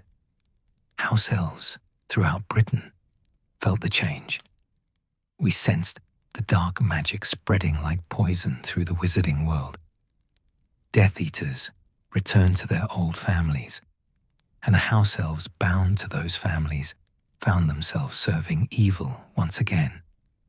We cleaned robes stained with blood. We prepared feasts for gatherings where torture and murder were planned. We maintained homes that became headquarters for cruelty. The bond compelled obedience. House-Elves could not refuse, could not rebel, could not even speak of what we witnessed. We served because we had no choice. Our magic twisted to support those who would destroy everything good in the wizarding world. It was agony, silent, invisible agony that no one acknowledged because no one thought to consider what House-Elves might feel. His eyes grew distant with painful memory. But Dobby was free. Dobby could choose, and Dobby chose to fight against the Dark Lord, to help Harry Potter and his friends in their desperate quest to destroy the Horcruxes and end the Dark Lord's reign of terror. Dobby used his magic to gather information, to warn of dangers, to assist in ways that bonded House-Elves could not. Kreacher helped too, eventually. Harry Potter had given Kreacher the locket, Master Regulus's locket, the Horcrux that Kreacher had failed to destroy for so many years. Harry Potter asked Kreacher to tell him the story of that locket, and in the telling, something shifted. Harry Potter listened. Harry Potter understood. Harry Potter honored Master Regulus's sacrifice and vowed to complete what Master Regulus had begun. Kreacher's voice grew stronger, touched with something like pride. Harry Potter gave Kreacher purpose again, not through commands, though Harry Potter was Kreacher's master and could have commanded anything, through respect, through acknowledgement that Kreacher's grief and loyalty mattered, through treating Kreacher as a person whose feelings deserved consideration. Kreacher began to see Harry Potter differently then, began to understand what Dobby had tried to tell him, that Harry Potter was different from other wizards, that Harry Potter valued House-Elves not for our service but for ourselves, that Harry Potter's war against the Dark Lord was also a fight for a world where creatures like House-Elves might be treated with dignity. The fire crackled, and Kreacher continued, his voice heavy with the weight of what came next. The final battle came to Hogwarts on a May night that began in false calm and ended in devastation. The Dark Lord demanded that Hogwarts surrender Harry Potter, and when the school refused, his forces attacked. Death Eaters and dark creatures swarmed the grounds, battering against the enchantments that protected the castle. The students and professors fought bravely. The castle itself fought, its magic rising to defend those within its walls. The suits of armor marched to battle. The portraits rallied the defenders with cries of encouragement. Every stone of Hogwarts resisted the invasion. Kreacher's eyes blazed with fierce memory. And the House-Elves, over 100 of us who had served Hogwarts for generations, we faced a choice. The Death Eaters tried to command us. They were pure-blood wizards, many from families that House-Elves had served for centuries. They expected obedience. They demanded that we stand aside, that we help them, that we betray the students we had protected and nurtured. But Kreacher thought of Master Regulus, of how Master Regulus had died fighting the Dark Lord's evil, of how Harry Potter had honored that sacrifice, of how Dobby had chosen courage over safety, freedom over servitude, and Kreacher made his own choice. His voice rang out strong and clear. Kreacher called the House-Elves to battle. Kreacher, who had once served the House of Black with absolute devotion, who had believed in blood purity and pure blood supremacy, who had despised those who fought against the Dark Lord. Kreacher led the House-Elves up from the kitchens to defend Hogwarts against the Death Eaters. We came pouring from the kitchens in a wave of righteous fury, Kreacher at the front leading his fellow House-Elves into war. We carried knives from the kitchen, cleavers and cooking implements turned into weapons. But our true weapons were our magic and our intimate knowledge of every corridor, every passage, every stone of the castle we had served so long. Kreacher's hands clenched into fists. House-Elves are fierce in battle when we fight for what we love. We apparated through the fighting, appearing beside Death Eaters and striking before they could react. We used our magic to trip them, to disarm them, to throw them back with force that shocked wizards who had thought us weak and helpless. We were small, but we were many, and we were absolutely determined that Hogwarts would not fall. Death Eaters, who had commanded House-Elves for years, found their orders refused, found themselves facing the very creatures they had treated as property. And those creatures were not serving them now. They were fighting them. The shock on their faces would have been amusing if the battle had not been so desperate, so deadly. Kreacher fought Bellatrix Lestrange herself, the witch who had tortured and murdered, who had killed Sirius Black, who embodied everything cruel and vicious about the Dark Lord's followers. Kreacher's magic lashed out at her, and though she was powerful, though her curses were deadly, Kreacher held his ground, held it for the memory of Master Regulus, for the honor of the House of Black before it was corrupted, for the right of House-Elves to choose their own path. The fire burned bright now, reflecting the intensity of Kreacher's memory. But Dobby was not at the battle. Dobby had gone on a different mission, a desperate rescue of Harry Potter and his friends from Malfoy Manor, where they had been captured and imprisoned.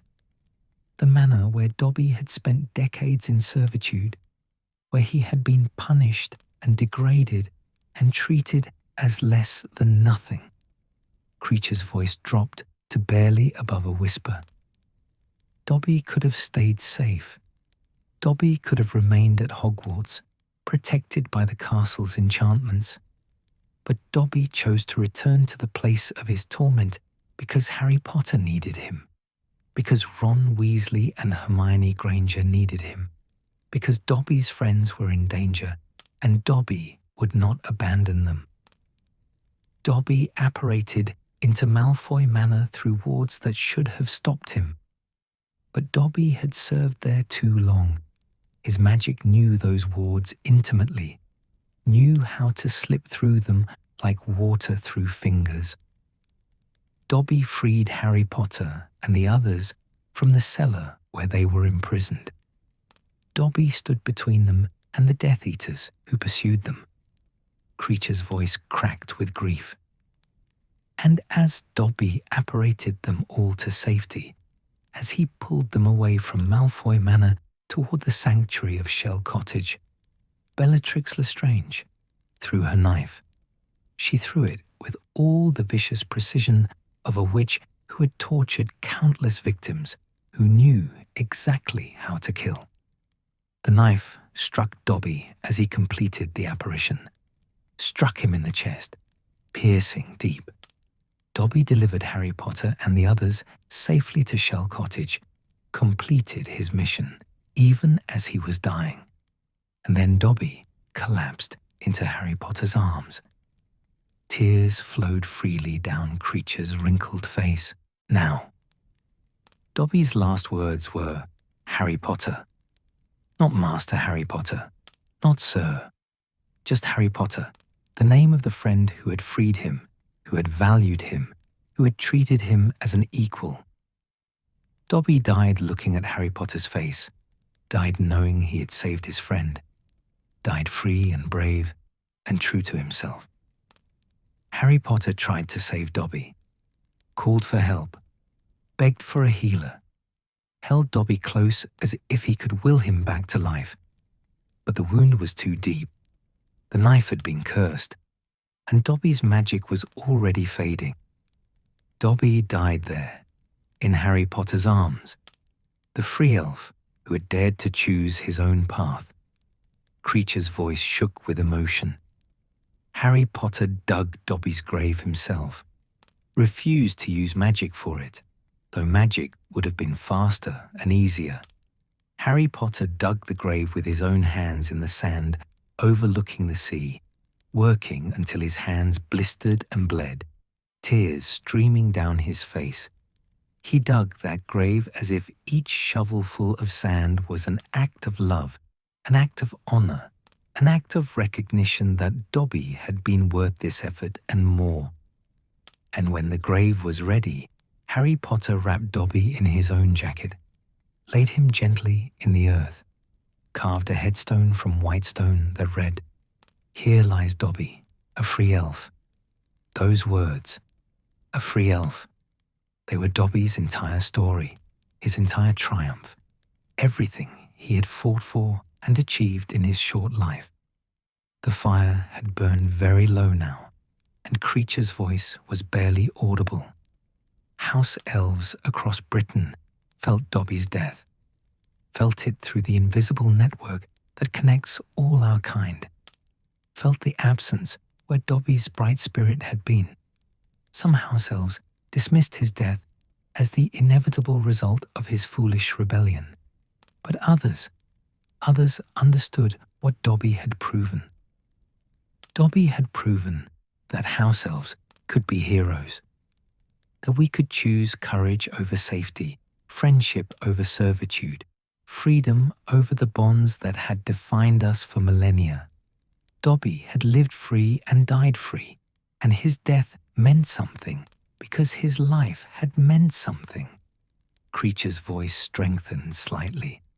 At Hogwarts, when the battle was won and the Dark Lord was finally destroyed, when the Death Eaters were defeated and peace returned to the wizarding world, the House-Elves who had fought gathered in the kitchens and held our own memorial for Dobby.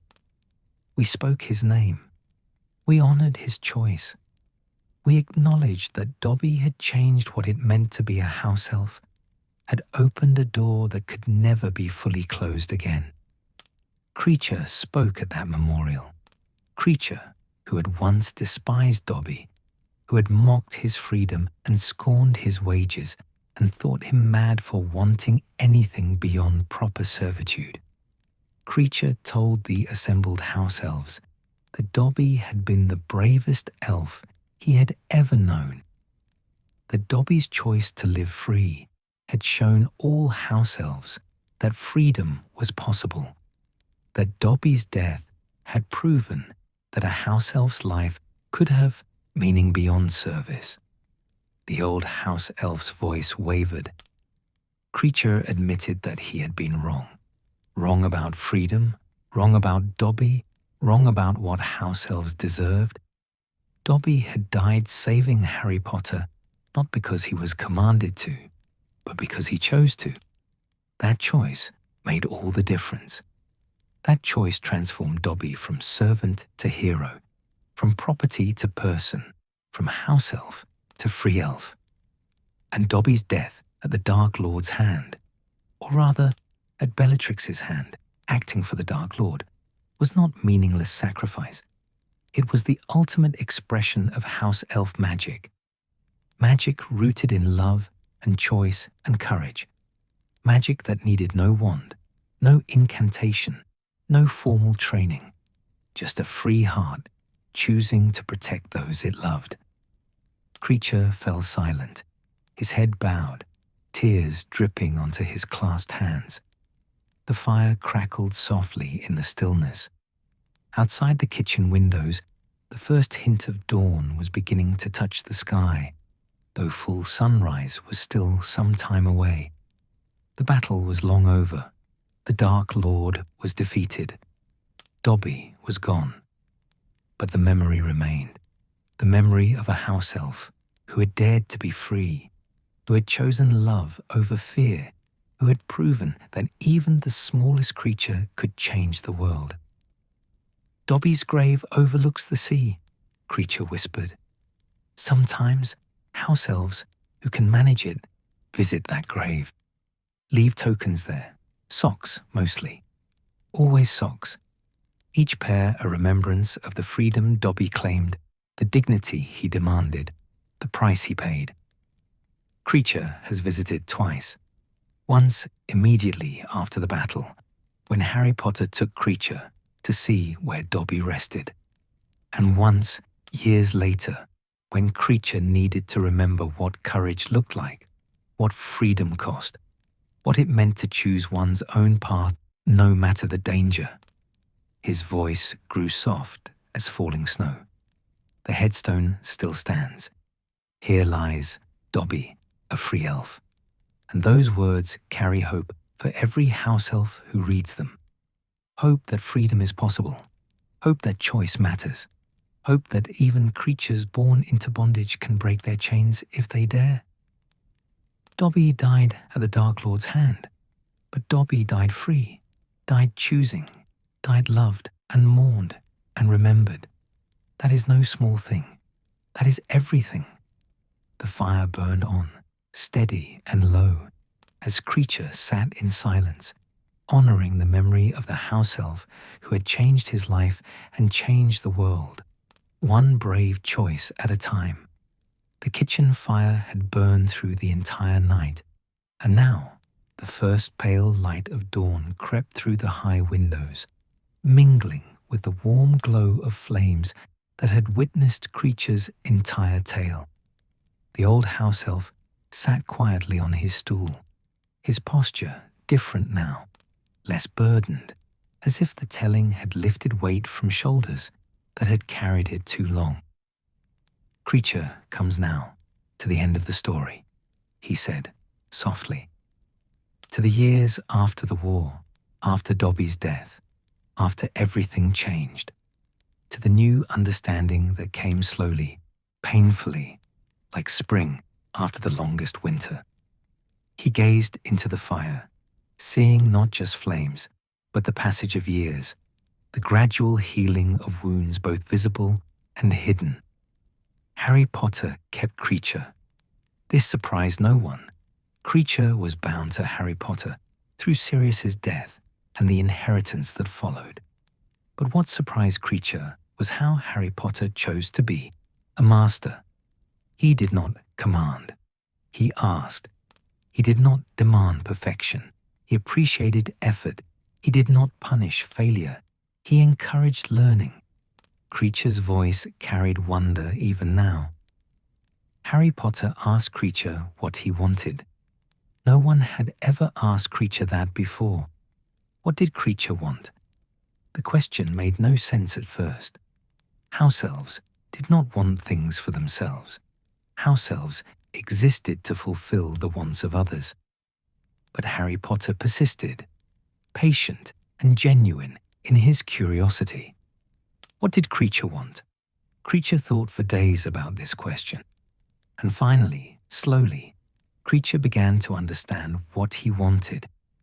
Kreacher wanted to serve with dignity, wanted his work to be valued, not taken for granted, wanted to honor Master Regulus's memory properly, wanted to feel that his service mattered because of the care he brought to it, not simply because house elves were expected to serve. The fire crackled agreement, and Kreacher continued. Harry Potter gave Kreacher these things, not through grand gestures, but through small, consistent kindnesses.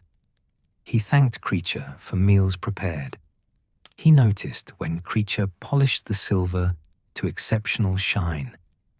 He spoke to Kreacher about Master Regulus with respect and understanding, honoring the sacrifice that Kreacher had carried in his heart for so many years. And slowly, Kreacher began to heal. The bitterness that had poisoned him for decades began to ease.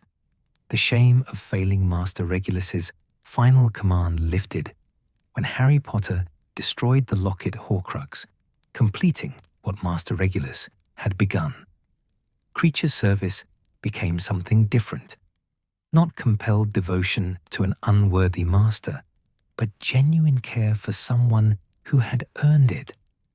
Kreacher's expression softened. Kreacher returned to Hogwarts often in those years. Harry Potter did not keep Kreacher locked in Grimmauld Place as the Blacks had done. Kreacher was permitted to visit the castle, to help with the rebuilding after the battle's damage, to work alongside the other house elves in the kitchens that had become his true home. The war had changed things at Hogwarts too. The house elves who had fought in the battle carried themselves differently now. We had made a choice, to fight rather than submit, to defend rather than serve blindly. That choice had awakened something in house elf consciousness, a recognition that we were capable of more than we had believed. His voice grew thoughtful.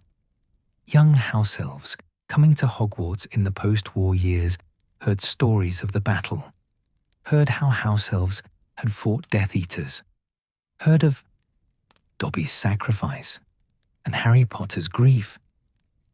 These stories shaped them differently than previous generations had been shaped. They still took pride in service, still devoted themselves to making Hogwarts function smoothly, But they also understood that service could be chosen, that house-elves had worth beyond our usefulness. Some house-elves began requesting small changes, not wages. Most house-elves still found the concept of payment disturbing, too close to the mercenary service of wizards. But other things: permission to tend the gardens as well as the kitchens, time to develop new recipes instead of endlessly repeating traditional ones, recognition when we performed our duties exceptionally well. Kreacher's eyes gleamed. The headmistress, Professor McGonagall, stern but fair. She listened to these requests. She implemented changes slowly, carefully, honoring house-elf traditions while acknowledging that evolution was possible. She established a system where house-elves could bring concerns to her attention. She ensured that the castle's house-elves were never punished cruelly, that our work was valued, that we were treated as essential members of the Hogwarts community. It was not freedom in the way Dobby had known freedom. Most Hogwarts house-elves remained bound to the castle, unable to leave even if we wished to. But it was something closer to partnership, a recognition that house-elves and wizards worked together to make Hogwarts what it was, that neither could succeed without the other. The dawn light grew stronger, painting the kitchen in soft gold. In the wider wizarding world, changes came more slowly. Hermione Granger, Harry Potter's friend, the witch who had always championed house-elf rights even when house-elves themselves resisted. She worked within the Ministry of Magic to improve conditions for house-elves, not forcing freedom upon those who did not want it, but establishing protections, ensuring that house-elves could not be abused, creating pathways for house-elves who did wish for freedom to achieve it. Kreacher's voice carried grudging respect. Kreacher had dismissed Hermione Granger's efforts for years, thought her foolish and misguided. But after the war, after Dobby's death, after everything Kreacher had learned, he began to see that Hermione Granger understood something important. She understood that house-elves deserved dignity, whether we were free or bound. That service should never include abuse, that house-elves were people who merited basic rights and protections. Her reforms did not transform house-elf existence overnight. Centuries of tradition could not be overturned in a few years, but seeds were planted. House-elves in the worst situations gained avenues for help.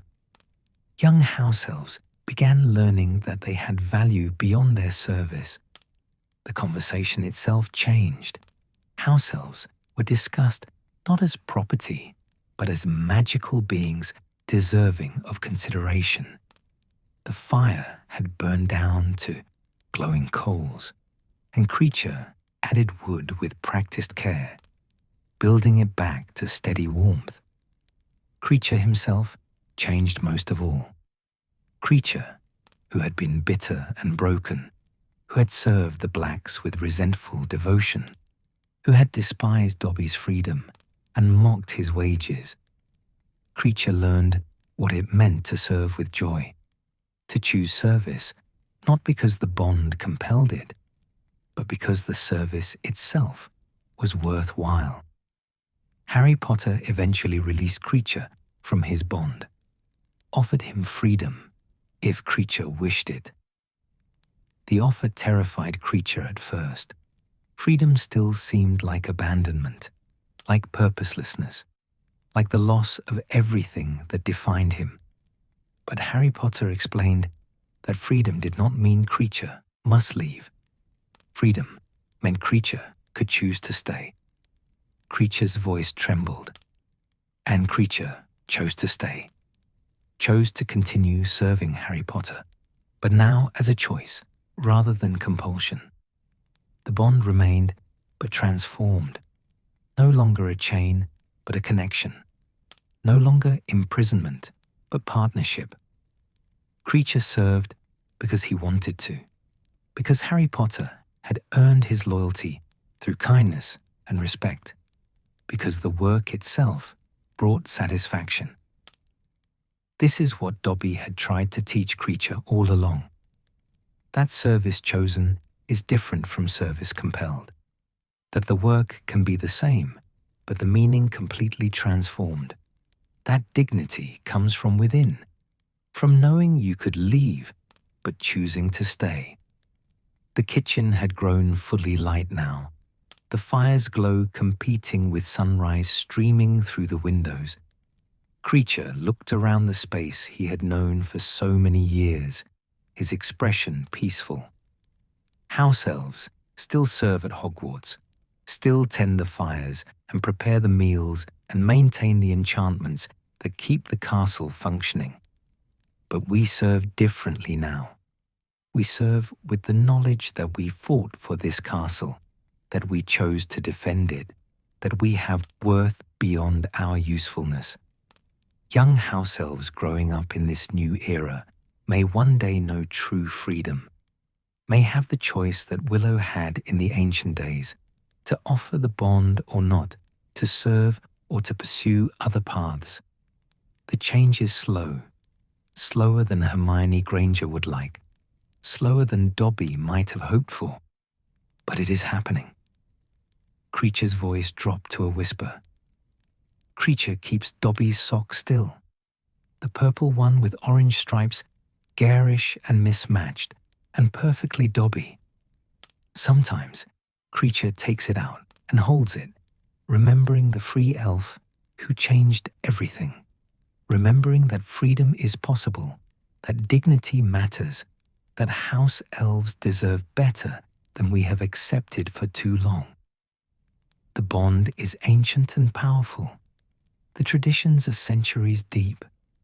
The changes cannot come all at once without destroying the very nature of what house-elves are.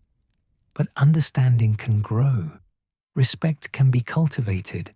The weight of binding can be lightened even if it cannot yet be fully lifted. The fire burned bright and warm, and Kreacher's voice filled with quiet hope.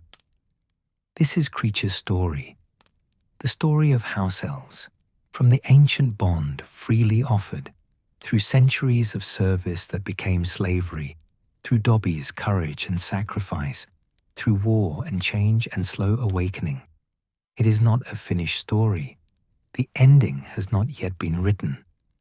But Kreacher believes now that the ending can be good, that house-elves and wizards can find a way to honor both our nature and our dignity, that service and freedom are not opposites but partners, that the deepest magic, the magic of choosing to care, can transform everything. His voice faded to barely audible, soft as falling snow. Master Regulus tried to fight evil and died for it. Dobby chose freedom and died for it. But they did not die for nothing.